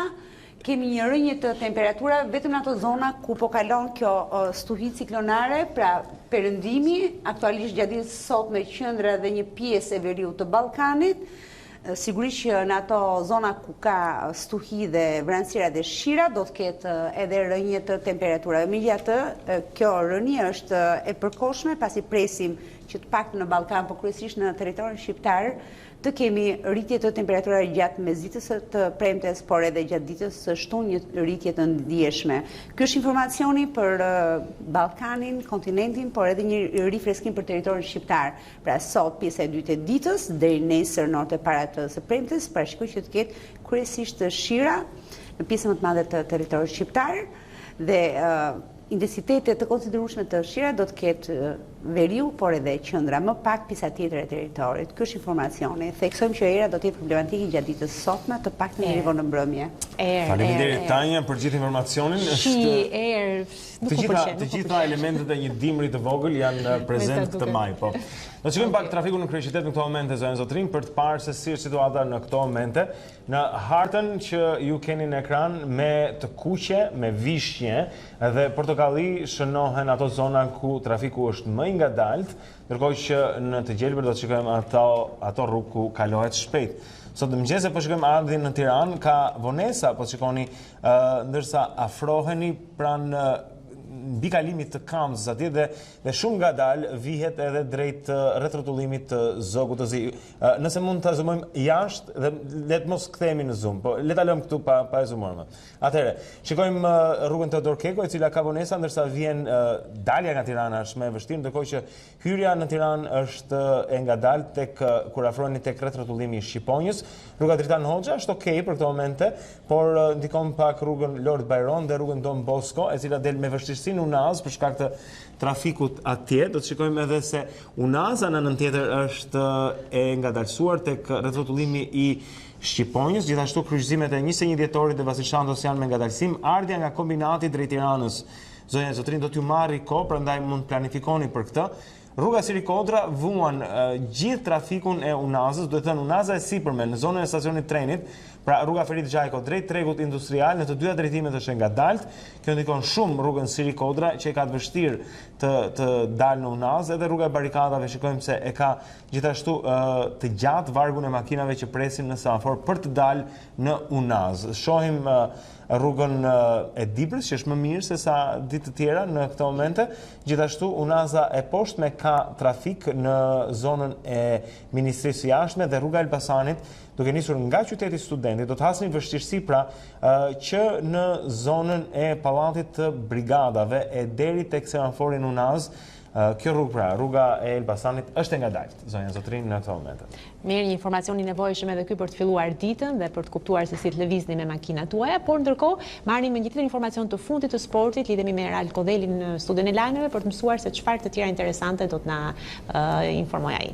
Eral. Pasi folëm për finalin e Championship në pjesën e parë të këtij takimi ton, tashmë Premier Liga mund të vendosë një dominim të jashtëzakonshëm në arenën ndërkombëtare, duke prezantuar edhe me 2 skuadra të tjera në finalen e Europa Ligës. Mbrëmja e sotme do të përsaktoj emrat e 2 skuadrave që do të duelojnë për trofeun e dytë për nga rëndësia në Europë. Chelsea pret në shtëpi Eintrachtin e Frankfurtit me avantazhin e barazimit 1-1 në ndeshjen e parë në Gjermani. Njëkohësisht në gjysmëfinalen e kthimit në orën 21, Arsenali do të luajë në fushën e Valencias me sigurinë e fitores 3-1 të takimit të parë. Është mësuar në Shqipëri edhe se cilat skuadra do të jenë finalistë të kupës për edicionin 2019, ato janë Tirana edhe Kuksi. Kryeqytetasit u kualifikuan pas fitores me rezultatin e thellë 5-3 ndaj luftëtarit, një sukses i rëndësishëm jo vetëm për të synuar shpëtimin e sezonit, për të marrë një trofe dhe për të garantuar biletën në Kupat e Europës, por edhe për moralin për para derbit të së dielës. Fitore e rëndësishme ishte edhe ajo e Kuksit që kaloi 3-1 në Korçë, duke u kualifikuar me rezultatin e përgjithshëm 5-2 përballë Skënderbeut. Finalja e Kupës së Shqipërisë do të luhet më 2 qershor me stadiumin që mbetet për të vendosur. Për trajnerin e Tiranës, Ardian Mema, kualifikimi në finalen e Kupës mund të cilësohet një arritje e vogël për bardhë dhe blut në këtë sezon. Tashmë vëmendja e 24 herë kampionëve do të jetë tek kampionati, ku fillimisht do të synohet i prishet festa e titullit Partizani, ndërsa më pas të sigurohet mbijetesa përballë rivalëve të Kastriotit. Mendoj që deri tani është një lloj suksesi që kemi dalë në finale, sepse në finale Kupës kemi bërë rrugë gjatë derisa kemi ardhur në finale. Më shumë më ka gëzuar këtë fakt mbas neres, por që kam qenë edhe shumë i zgënjur me ekipin, pavarësisht se kemi fituar ndeshjen. Kemi ndeshje shumë të vështira që është Partizani dhe Kastrioti. Janë 2 ndeshjet më të rëndësishme momentalisht të kampionatit. Ta përgatisim ndeshjen dhe të bëjmë më të mirë në ndeshjen derbi, sepse edhe ekipi klubi ka kohë pa fituar kundër Partizanit. Edhe mendoj që do të organizojmë shumë mirë që të arrijmë dhe një sukses në derbi, nëse do jetë e mundur. Megjithatë, luajmë kundër një ekipi shumë të fortë, siç është Partizani, që është me merit aty ku është. Kaq ishte gjithçka për sa i takon këtij takimi të dytë me Sportin. Blendi dhe Aulona linja sërish për ju. Shumë faleminderit Eral për gjithë informacionin e përcjell nga fushat sportive. Zonja Zotrin, ne kemi hedhur një pyetje sot lidhur me natyrën, dhe ajo është: si do e përshkruaje marrëdhënien e shqiptarëve me natyrën, pra marrëdhënien tonë të neve shqiptarëve me natyrën? Cili është mendimi yt për këtë? Mund ta lini atë në faqen në Facebook të A2 CNN, e gjeni Kollaj me një kërkim në ballinën e Facebookut, dhe mund të lini komentin tuaj, por Aulona do të lexoj 2 apo 3 nga komentet që janë lënë tani më. Po, na kanë ardhur disa nga mjaft komente, po lexoj vetëm disa prej tyre. Për shembull, Kevin thot: mirëmëngjes, duke parë që po ndodh që po ndërtohet pa kriter dhe vende pa vend, nuk mund të themi që e mbrojmë natyrën, madje po ndërtohet edhe në ato vende që disa vite më parë kanë qenë të paprekura nga dora e njeriut dhe mrekullia e natyrës. Është për të ardhur keq. Megjithatë, për shkak të turizmit ka edhe vende që ja vlen të vizitohen për natyrën e mrekullueshme. Kalofshin një ditë sa më të mbar, pra na përshëndet Kevi, e përshëndetim sepse na shkruan për herë. Dhe një pjesë e mirë nuk janë shumë optimist me atë çka ne ndërtojmë, pra në marrëdhënien që vendosim me natyrën. Për shembull, Diana thot masakra duket qartë edhe në Tiranë, ku nuk lanë një fije bari, mbuluan me beton dhe pllaka çdo sipërfaqe të gjelbërt, dhe me sa duket nuk është se është shumë optimist në lidhje me këtë. Që të gjitha studimet shkencore, ato të vërtetat e jo të sajuara, tregojnë që marrëdhënia e njeriut me natyrën është jo vetëm diçka luksi, por është jetësore, është shumë e rëndësishme për shëndetin e njeriut, dhe ne vuajmë qoftë në depresion apo qoftë në gjëra të tjera fizike vetëm për shkak të mungesës kontaktit me natyrën, që është zvendësuar me shumë hekur beton, asfalt dhe gjithë këto tjera.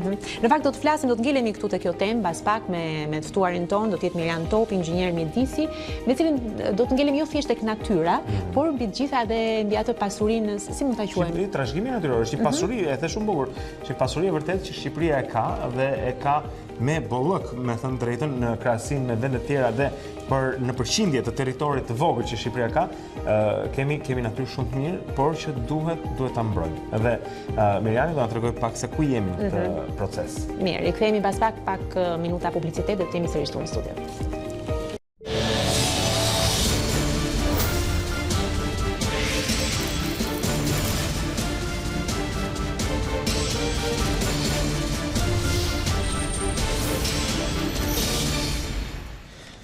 Kthehemi njëherë në Dita Jonë, kësa radhe për të folur pak për trashëgimin natyrore të Shqipërisë. Zonja Zotrin, për të na ndihmuar me këtë bisedë, ne kemi ftuar këtu në studio një inxhinier të mjedisit, ai është i apasionuar mbas natyrës, është Miriam Topi këtu me ne.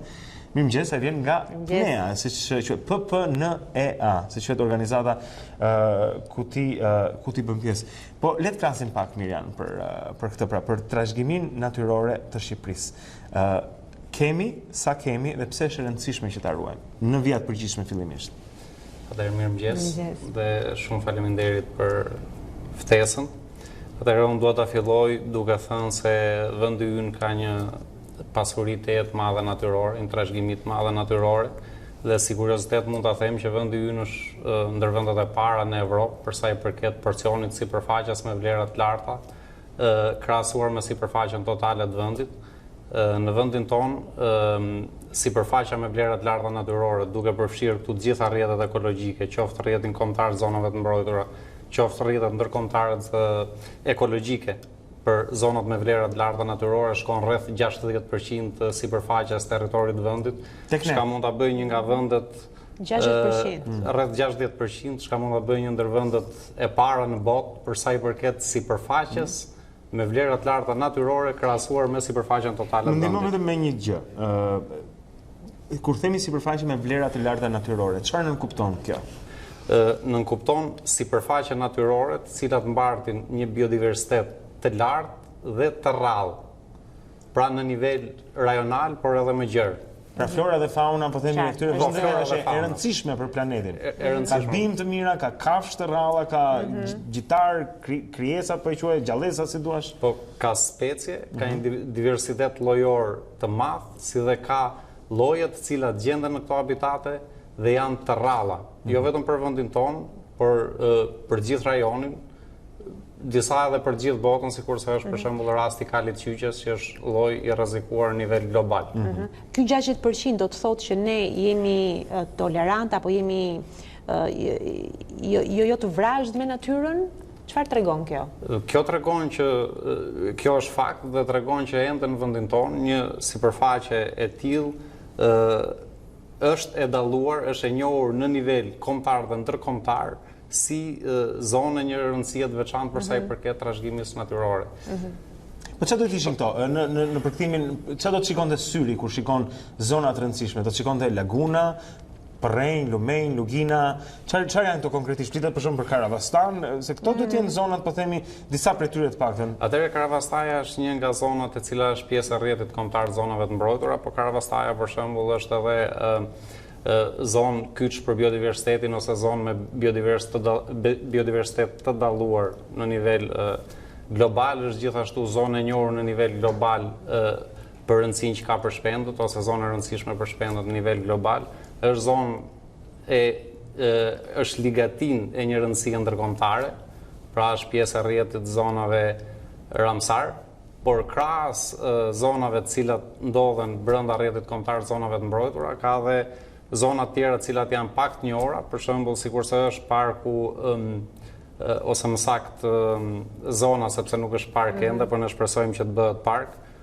Është zona e malit Munellës, në të cilën riprodhohet është vërtetuar tashmë se riprodhohet e Shqipërisë së bukur që ti po përshkruan ndërkohë. Po riprodhohet një nga speciet më të rralla ose nën speciet më të rralla të planetit, sikurse është rrëqepulli i Ballkanit, është dhe një zonë tjetër e cila është pak e njohur për të mos thënë as pak, sikurse është zona e Luginës Lumi Drino, e cila së fundmi u njoh ndërkombëtarisht si zonë e rëndësishme për shpendët në nivel global për shkak të pranisë në numër tejet lartë, rreth 2% të popullatës globale të një lloji i cili quhet skifteri xetravert, dhe për kuriozitetin e publikut mund ta them se në këtë zonë ndodhet dhe fjetoria më e madhe në Evropë e skifterit xetravert. Pra është një bombë ekoturistike në thonjza. Lugina e Drinos, po? Lugina e Lumit Drinos. Pra kjo do të jetë diku midis Sarandës, Gjirokastrës, Tepelenës në atë zonë atje. Është në zonë e Gjirokastrës, është në zonë e Gjirokastrës. Këto janë zona ku njeriu ka vënë më pak dorë?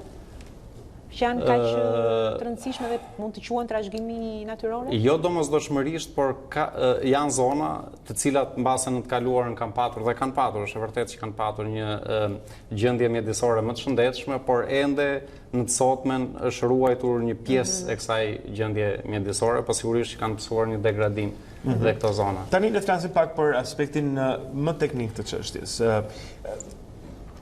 Bashkimi Evropian ka dy direktiva, njëra që quhet direktiva e shpendëve dhe tjetra që quhet direktiva e habitateve. Dhe ne, me ç'po kuptoj, i kemi pranuar dhe kemi si Shqipëri, pra si shtet, ndashur që të bëhemi pjesë e këtyre direktivave. Ti më thua që ky nuk është thjesht çështje dëshire dhe qefi, ky është edhe çështje detyrimi në aspektin e integrimit, që ne ti identifikojmë dhe ti ruajmë këto zona. Më trego pak, çfarë është kjo? Blendi, faleminderit për këtë pyetje. Faktikisht ky është një moment tepër i rëndësishëm që ne duhet të fillojmë të diskutojmë në lidhje me rëndësinë që ka trashëgimia jonë natyrore për Evropën dhe më konkretisht për çështjen e integrimit. Para se të jap përgjigje në mënyrë konkrete kësaj pyetje, do t'i lutem sinqerisht më lejoni pak kohë për të theksuar disa momente të cilat i vlerësoj se kanë një rëndësi të veçantë kur flitet me këtë temë. Atëherë vendi unë u antarësua në Këshillin e Evropës në 95 dhe menjëherë pas kësaj firmosi Konventën për ruajtjen e faunës së egër dhe habitateve, cilën më vonë ratifikoi në vitin 1999. Pra Shqipëria është vendi i cili ka ratifikuar Konventën për ruajtjen e faunës së egër dhe habitateve ose Konventën e Bernës. Që do të thotë që nëse po themi një habitat rrezikohet për shkak të një autostrade, po themi, apo një aeroporti, atëherë ky nuk duhet të ndërtohet atje sepse konventa është firmosur dhe ne jemi ligjërisht të detyruar ta respektojmë? Po pikërisht, konventa është ligj ndërkombëtar dhe qëllimi i konventës është pikërisht ai që ju përmendët ruajtjen e natyrës.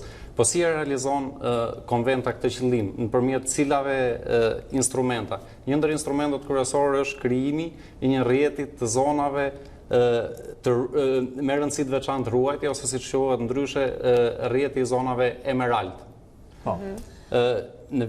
Çfarë janë zonat emerald? Janë zonat të cilat mbartin një diversitet lartë biologjik dhe të rrallë në Evropë. Më përmend 2-3 zona emerald në Shqipëri. Kemi zona emerald në Shqipëri? Sigurisht ne kemi 25 zona emerald. 25 zona emerald. Emerald është fjala që tregon që janë një pjesësar i vërtetë janë. Po janë zona me rëndësi të veçantë për trashëgiminë natyrore, jo vetëm të Shqipërisë, po të gjithë kontinentit të Evropës. Mund ta përmendosh diçka? Pothuajse i gjithë rrjeti kombëtar i zonave të mbrojtura është pjesë e zonës Emerald, është Divjak Karavastaja, sikurse ju përmendët, është zona e peizazhit të mbrojtur Vjos Nart, është zona e po them Gadishullit Karaburunit, është zona e parkut kombëtar të Butrinit, shumë zona.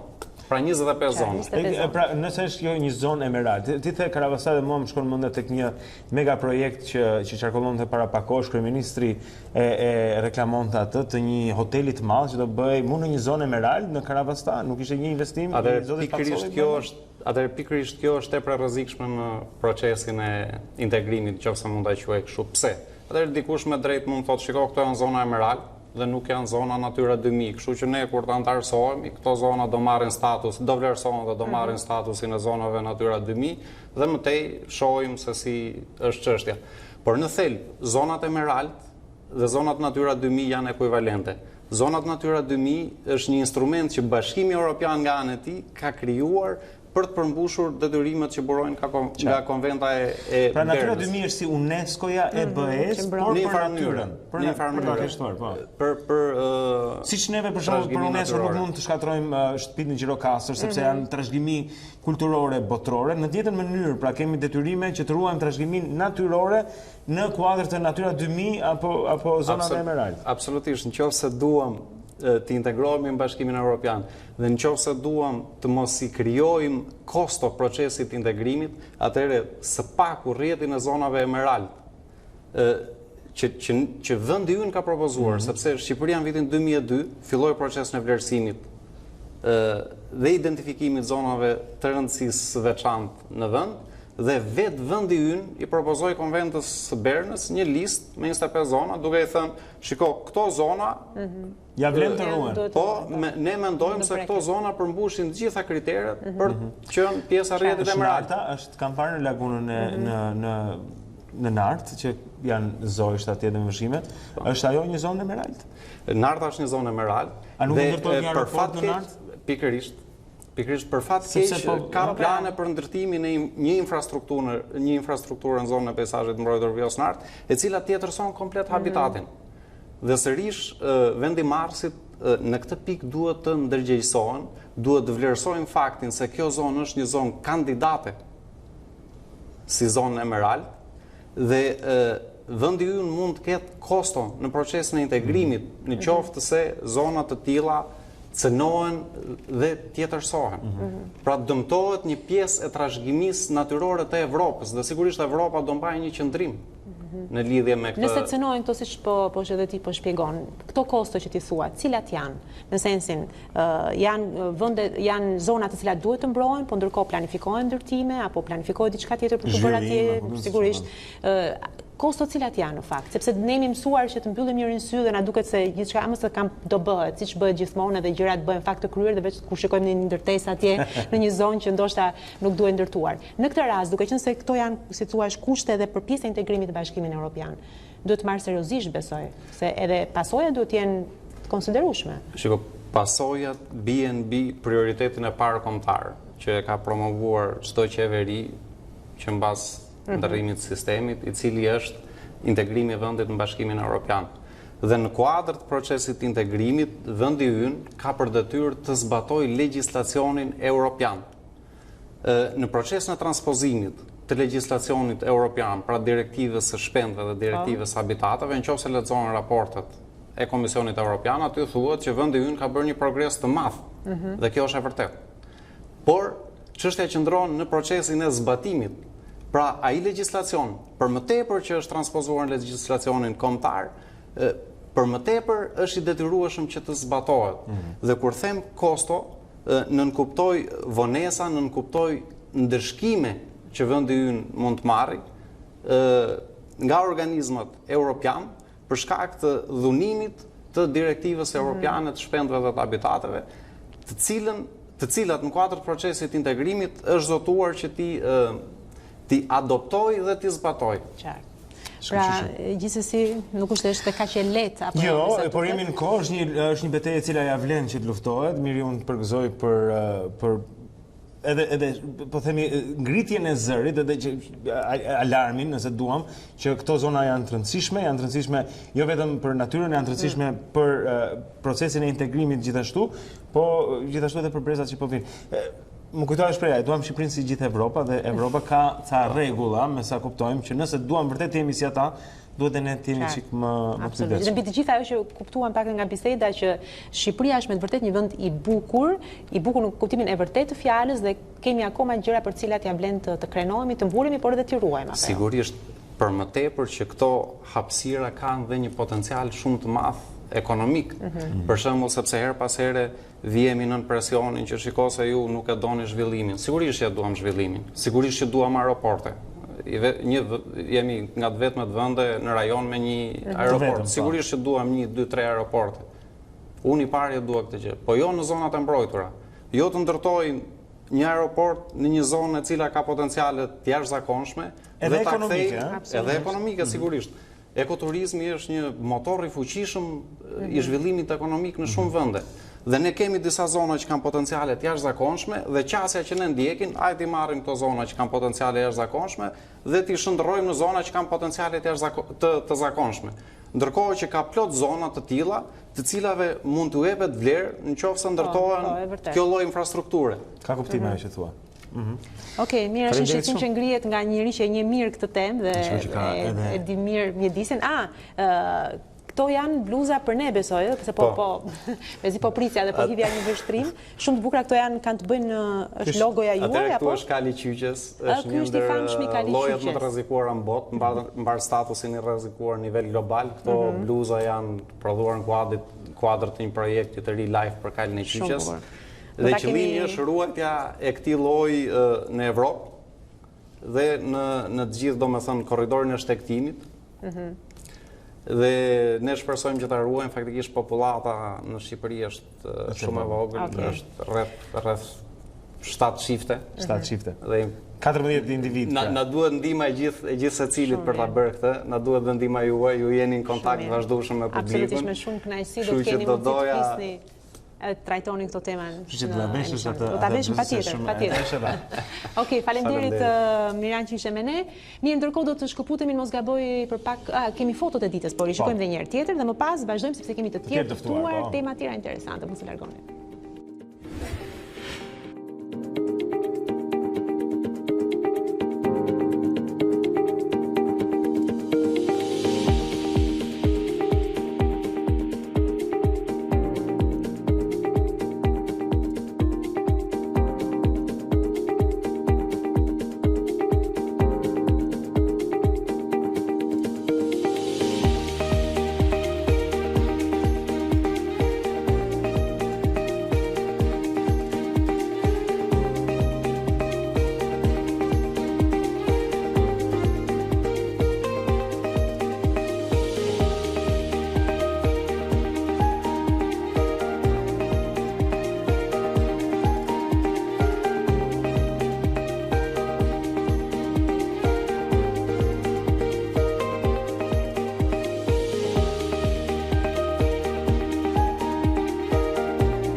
Kemi kthyer edhe një program, zonë zotrin po ndiqni Dita Jonë në ekranin e A2 CNN. Do të flasim tani pak për një çështje e cila është shumë e rëndësishme për shumë familje shqiptare, është një betejë e përditshme për shumë prej tyre dhe për individët që janë pjesë po themi kësaj çështjeje, por është 20 vjetori e një organizate që quhet Ndihmoni Jetën dhe është një qendër për persona me aftësi të kufizuara, ku ata mund të gjejnë veten e tyre një liri e të aftësohen më shumë për jetën. Ne kemi të ftuar në këtë 20 vjetor 2 prej anëtarëve të kësaj organizate, janë Dita dhe Enron Seiti që na bashkohen sot në studio.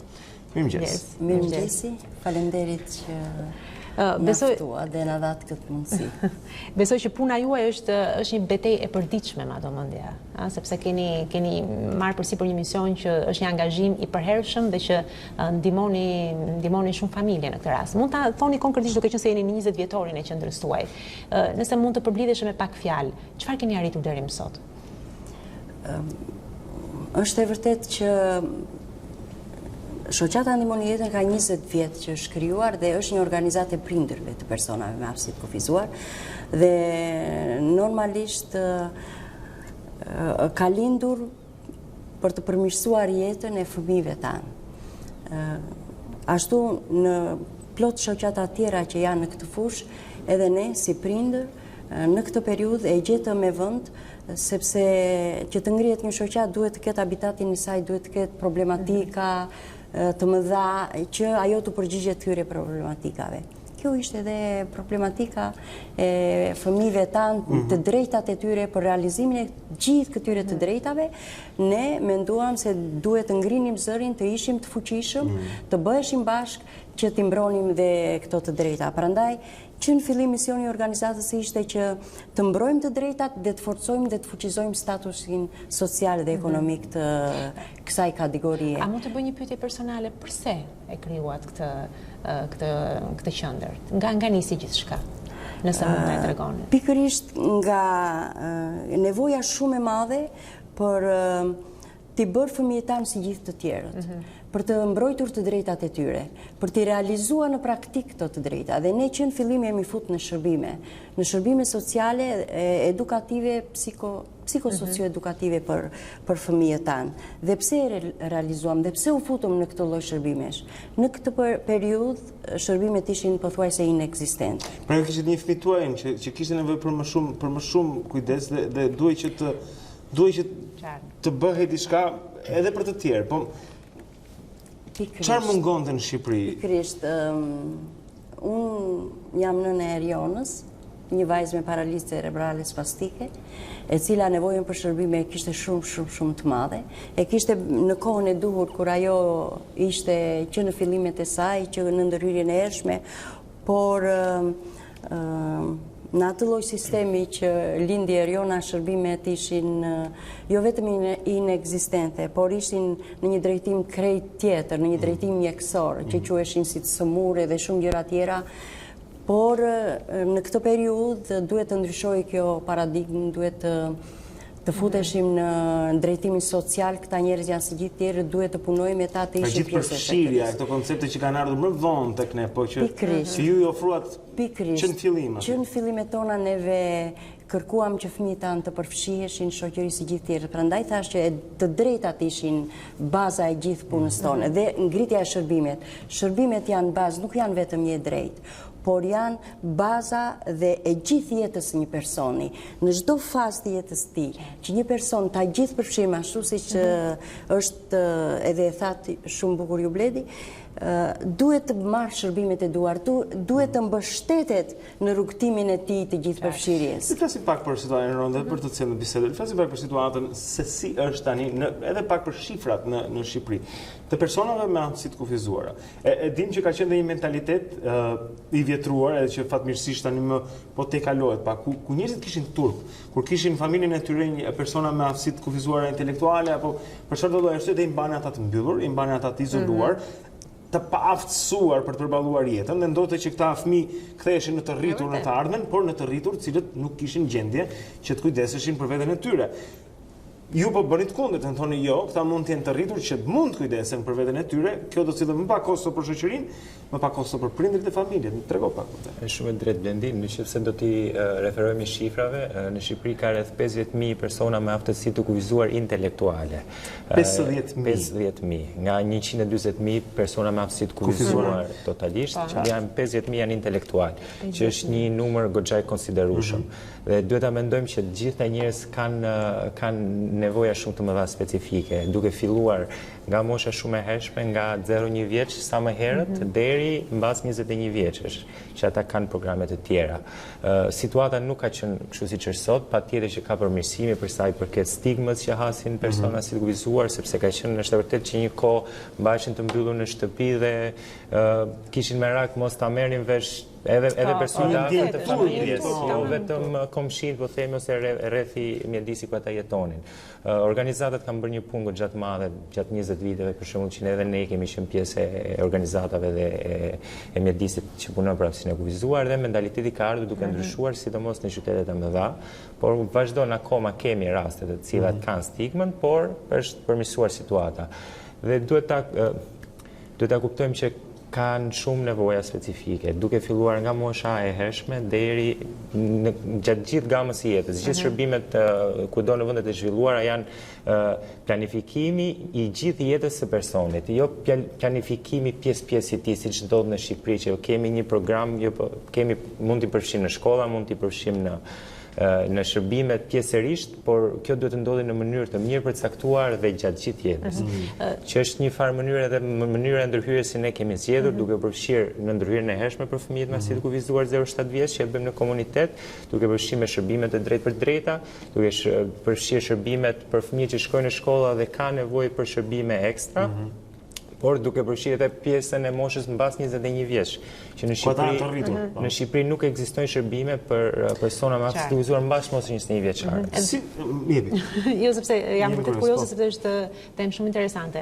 Pak a shumë në vija e përgjithshme na i shpjegove se cilat janë shërbimet që ju ofroni, por që nëse mund të flasim konkretisht, një fëmijë i cili ka këto problematika që ju edhe sapo i thatë, si ndihmohet në qendrën tuaj? Për shumë, si mund të marrim një ditë tipike, si vini ju në ndihmë atyre, çfarë bëjnë ata në qendrën tuaj? Në qendër, fëmijët që vinë në qendër janë fëmijë të rinj, mund të themi, sepse qendra ne kemi një strategji tonë, një model tonë që e shoqërojmë personin gjeri gjatë gjithë jetës me shërbime. Kështu që, po konkretisht në qendrën ditore janë fëmijët 6 deri në 30 vjeç, 35 kemi, sepse mungesa e shërbime ka bërë që ne hap pas hapi të ndjekim me shërbime të gjithë fëmijët tanë. Ata ne i marrim në mëngjes në familjet e tyre, kemi makina tona që i marrim në gjithë Tiranën, edhe i përcjellim deri në ambientet e qendrës. Qendra është një qendër shumë funksionale, një qendër me plot kuptimi mund ta themi një nga qendrat më të mira në Shqipëri për standardet e për standardet edhe të infrastrukturës, por edhe modelet e shërbimeve që neve kemi, sepse duke qenë që kemi në fush shumë vite, shërbimi jonë bëhet me ekip multidisiplinar dhe shërbimi ngrihet mbi nevojat e personit. Në çdo grup mosh kanë modelet e tyre të shërbimeve që punohet në të gjitha fushat e zhvillimit dhe në nevojat që ka personi me aftësi të kufizuar. Këto qendra ekzistojnë dhe komplimenta për këtë dhe për shërbimin që ofrojnë, por do të flisim pak edhe për rolin e shtetit, sepse cila është ndihma që jep shteti? Janë 50.000 individ me aftësi të kufizuara intelektuale. Sa ndihmon ata? Po themi, ka një ndihmë financiare, ka një mbështetje që ofron shteti shqiptar për këta individ? Ç'mund të themi? Ka një ndihmë financiare, një pagesë keshe familjet që kanë fëmijë me aftësi të kufizuar ose persona me aftësi të kufizuar marrin, por sa është e mjaftueshme kjo pagesë, kjo është sa është pagesa, mund ta themi, e din? Pagesa ka ndryshime në bazë të diagnozës që ka personi, por shkon diku nga 100.000 lekë të vjetra në 200.000 lekë të vjetra, me sa informacion kam unë po. dhe kjo është pagesa, por jemi pjesë e një ndryshimi dhe mënyrës së vlerësimit të aftësisë së kufizuar, sepse ajo çfarë gjithë organizatat si puna jonë ka bërë gjatë gjithë kohës është të kthejmë pagesat në shërbime, që do të thotë përveç një pjesë të pagesës që personi mund ta marrë për të përmbushur nevojat e tij, duhen kthyer në shërbime. Po, që besoj edhe janë të nevojshme. Të marrin shërbimet e specializuara që t'i shkojë përfitimi në mënyrë të drejtë për drejtë vetë individit me aftësi të kufizuar dhe jo në mënyrë të shpërndahet në duart të tjera. Dhe doni të shtoni zonja Fertita më duket? Po, doja të shtoja diçka. Është e vërtetë që ndryshime të rëndësishme ligjore kanë ndodhur në këtë periudhë. Edhe ajo dhe, si që thamë, dhe ambienti ka filluar të ndryshoj dhe kjo natyrisht është një punë shumë e madhe që është bërë, por duhet të themi që këto ndryshime ligjore duhet të shkojnë deri në fund, duhet të ngrënë tamam atë sistemin që të bëjnë të zbatueshme këto ndryshime ligjore, që personat i ndjejnë se çfarë ndryshimesh janë bërë dhe nëse nuk i ndjejnë atëherë këto ndryshime ligjore nuk e kanë rolin e tyre të vërtet. Në këtë periudhë që neve jemi, sidomos për shërbimet, një ligj shumë i rëndësishëm i shërbimeve ka ngritur sistemin dhe ka bërë që të krijohet një fond social në Ministrinë e Linjës për t'i kaluar pushtetit vendor. Por ne themi që jemi pak të vonuar në këtë gjë. Çdo ditë që kalon duhet ta kuptojmë që këta persona humbasin, nuk fitojnë. Prandaj, shteti duhet jetë më i kujdesshëm në politika dhe në strategjitë e tij që ai merr dhe për t'i çuar përpara. Duhet të ketë prioritete shumë të rëndësishme. Dhe prioriteti është që vërtet bëjmë ndryshime ligjore, por këto ndryshime ligjore në një kohë të shkurtër duhet të bëhen të zbatueshme që njerëzit i ndjejnë. Jo vetëm në letër, pra. Jo vetëm në letër. Dhe jemi në këto kushte tashti. Që këto ndryshime ne si organizata jemi dhe jemi shumë të vonuar, kemi 10 vite që i kërkojmë këto dhe na po na ndodhin këto 4-5 vitet e fundit. Ligjet janë të mira, janë zbatuar mbi konventën, kemi qenë pjesë dhe këto janë mundësi që kanë bërë ndryshime, nuk është gjë e vogël kjo që ka ndodhur, megjithatë duhet zbatohen. Dhe ne jemi këtu dhe duhet të punojmë shumë fort që ato të zbatohen, që njerëzit i ndjejnë. Në momentet që jemi vetëm 10% e kësaj 50.000 marrin shërbim. E kuptoni sa mbrapa jemi? Dhe vetëm 5.000 ndër 50.000 marrin shërbim, që do të 45.000 individ nuk marrin shërbim. Dhe këtu organizatat, qendrat tona të shoqërisë civile kanë një rol shumë të rëndësishëm që e japin. Dhe japin me dominator ose i paguan kujdes, i paguan prindi. Dhe prandaj them ngulkëm. Dhe kjo është shumë e rëndësishme. Që do të thotë që rëndon ekonomikisht familjen. Kjo rëndon ekonomikisht familjen. Prandaj thash që këto ligje që kur bëhen duhet të kenë të ndryshojë një çik mentaliteti edhe i strukturave shtetërore, pse mos ta themi, dhe i pushtetit vendor, mos ecin me hapa kaq ngadalshme. Duhet të nxitojmë në këtë gjë. Kur unë kam filluar shërbimet e Riona imi është e 15 vjeç, sot është 35. Të lutem. Në qartë, dhe akoma vazhdon një betejë? Dhe akoma vazhdojmë një betejë prej 20 vitesh. Mirë, unë do t'ju falenderoj. Natyrisht ka shumë për të bërë, po që gjithsesi natyrisht ka shumë për të bërë. Natyrisht ne nuk jemi në listë. Natyrisht ne shikojmë të ardhmen me pozitivitet, sepse kemi në krah edhe ca struktura që tani janë dhe po lëvizin shumë mirë, e shpresojmë që të bëhet më e mira. Mirë, ne ju falenderojmë vërtet që na dhat mundësi për të kuptuar diçka më shumë në lidhje me këtë me punën tuaj, me misionin tuaj natyrisht, edhe pse që dhe strukturat shtetërore të vinë sa më shpejt në ndim. Dua t'ju falenderojmë juve dhe neve nesër neve kemi një event për 20 vjetorin e organizatës. Natyrisht atje do të shfaqim gjithë sfidat tona që kemi pas të kësaj periudha. Është tek qendra Marubi, po? Është tek qendra Marubi në orën 15 nesër masdite. Dhe do të nxjerrim një deklaratë për shtyp që natyrisht do t'ju vi dhe juve për çfarë mendojmë ne për të ardhmen e strategjisë tonë. Mirë, faleminderit që ishit me ne. Faleminderit. Faleminderit dhe ju. Pak minuta publicitet? Pak minuta publicitet, do të kthehemi me Armand Bajramin që pret hyn në studio, do të flasim pak zonë zotrin për Kerven Balilin, dënimin e tij dhe gjithë thollësitë që mandi ka me Patjetër.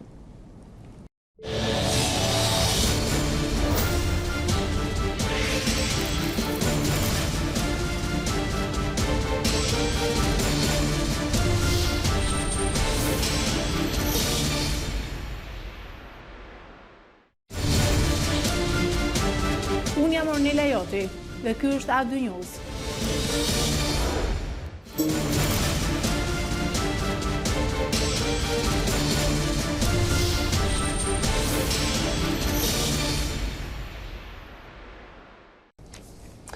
Themi edhe një herë këtu në Dita Jonë, zotrin, jemi drejt fundit tani, por ende s'kemi mbaruar, do ta shtrydim të kohë deri në fund për t'ju sjellë sa më shumë tema dhe informacion. Armand Barami na ndihmon për këtë. Kelmen Balili është dënuar me 10 vjet burg dhe me thënë drejtë shumë për njerëzve kur e pan numrin tan, pak i ulët. E në fakt sa ishte kërkuar, man? 15 ishte ide? Dënimi për Kelmen Balilin erdhi në përfundim të një procesi gjyqësor zhvilluar me formën e gjykimit shkurtuar dhe ai dënua me 15 vite burg nga gjykata. Ky ishte verdikti përfundimtar, por për shkak të lehtësive që krijon gjykimi i shkurtuar, pra kjo lloj procedure gjykimit, dënimi i tij përfundimtar shkoi në 10 vite burg.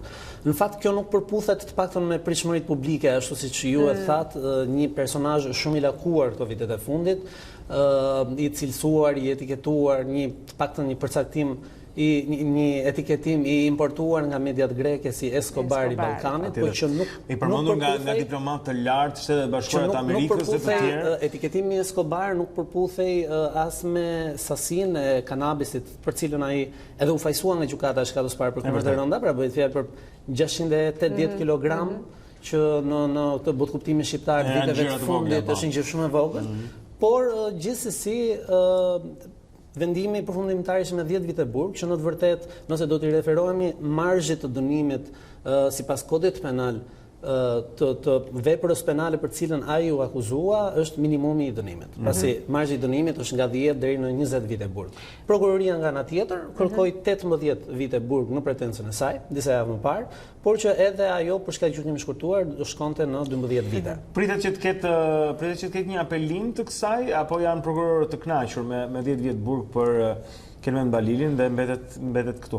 Deri në këtë moment nuk ka pasur lëvizje, por pritet të paktën që të ketë ankime nga të dyja palët, pasi Kelmen Balili vetë ditën kur u bën para 2 ditësh kur u shpall vendimi, kur u lexuan edhe konkluzionet e mbrojtjes, ai kërkoi pafajësinë e tij, pretendoi përmes avokatit Theodori Sollaku, pretendoi se ishte asnjëra nga 4 veprat penale për cilat ai akuzohet është e paprovuar, ndërkohë që nga ana tjetër, pra jemi në një situatë ku vendimi përfundimtar me 10 vite burg është 2 vjet më i ulët nga ai kërkuar nga prokuroria, çka bën mendosh që prokuroria do ta kundërshtojë këtë vendim për të shkuar në sasinë e dënimit që ajo kërkoi, ndërkohë që patjetër që nga ana tjetër do kemi një ankim dhe nga ana e Kelmen Balilit për të synuar dhe për të këmbgulur në pafajësinë e tij. Në seancën gjyqësore mos gaboj kanë qenë të pranishëm dhe përfaqësues të ambasadës amerikane.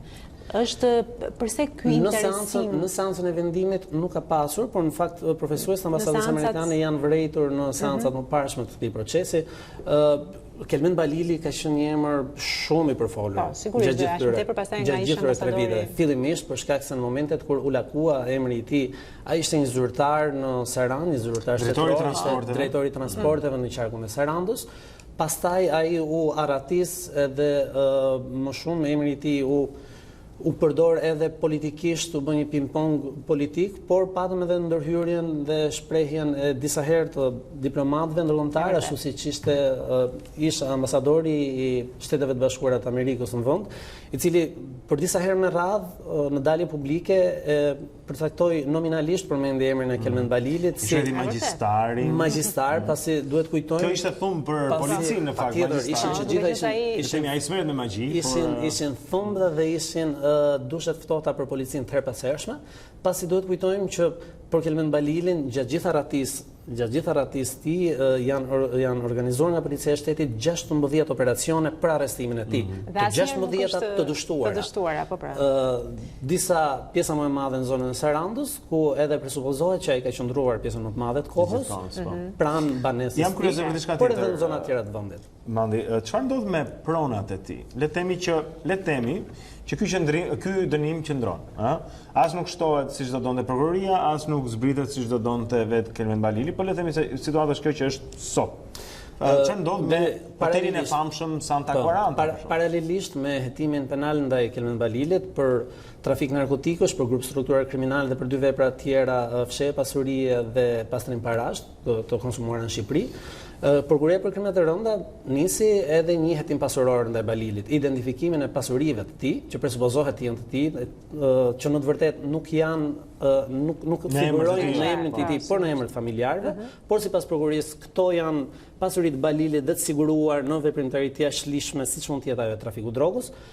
Ky është një hetim paralel në prokurinë për krimet e rënda dhe në fakt në ditët e para të muajit prill të këtij viti patëm një kërkesë në bindjen time të pakuptimt nga ana e prokurisë, pasi u kërkua konfiskimi, të paktën që një njoftim zyrtar i prokurisë përgjithshme që njoftoi kërkesën e bërë në gjykatën e shkallës parë për krimet e rënda për konfiskimin e këtyre pasurive, por kjo është një fazë që i përket një momentit më vonshëm, pasi ashtu siç ju pyetët, duhet që ky vendim fajësie, nëse do ta konsiderojmë, kalojë në shkallën e apelit. Duhet të kalojë edhe në apel. Atëherë, nëse ai merr formë të prerë, atëherë prokuria ka drejt të kërkojë konfiskimin e këtyre pasurive të sekuestruara, çka do të thotë kalimi i tyre në llogaritë shtetit. Bëhet fjalë për shumë pasuri në fakt, për Santa Quaranta, resorti i njohur në Bregdetin e Sarandos, për 23 apartamente dhe për një sipërfaqe prej gati 26.000 hektar truall. Me një pyetje kisha akoma lidhur me këtë. Mund të quhet ky një sukses apo një dështim për prokurorinë?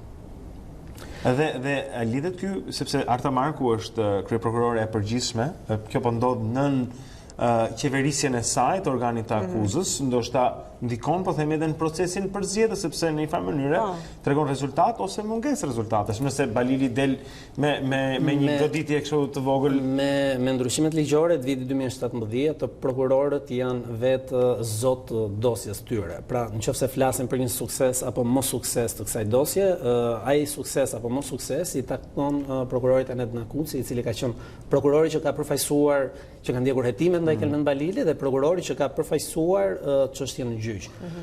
Nuk mund të jap një përcaktim të saktë nëse është sukses apo nuk është sukses. Besoj se për prokurorinë është sukses deri në momentin që ai deklarohet i fajshëm dhe gjykata i vlerëson si të provuara të 4 akuzat për të cilat prokurori e dërgoi në gjyq dosjen. Pastaj sa i përket marzhit dënimit, kjo është patjetër diskrecioni i gjykatës, ajo që të vendos në hapësirën ligjore të marzhit dënimit nga minimumi në maksimumi për dënimin e tij. Por besoj se në këtë moment paktën prokuroria duhet të jetë e kënaqur pasi arriti që të ketë të dërgojë një dosje në shkallën në gjykat dhe të marrë një fajësi. Dhe cili do t'i hapi radhës tani? Hapi radhës të ditë presim që të kemi një ankim nga të dyja palët, ashtu siç e përmenda, dhe patjetër një ankim nga Kelmen Balili, por besoj një ankim edhe nga ana e prokurorisë. Shohim se si do të zhvillohet kjo ngjarje më vonë, sepse janë ngjarje që nuk besoj se do të ketë ndoshta një ndryshim thelbësor. Ti mendon që mund të ketë ndryshim thelbësor ndërkohë me këto ankimime, si ndryshim thelbësor,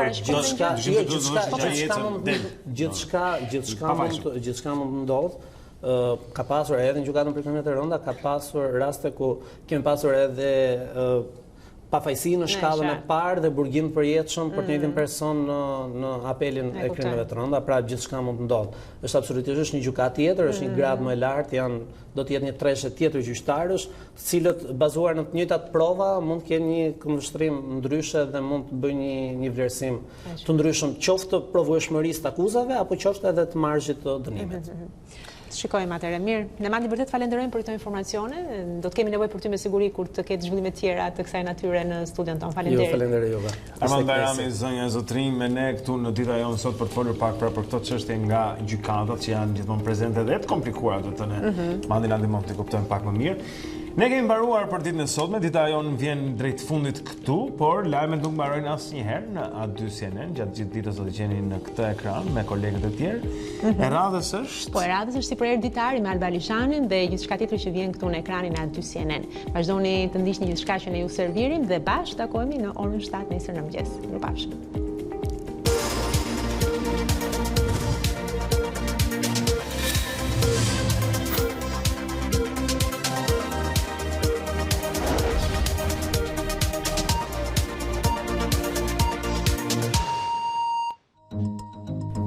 Unë jam Aurora Minga.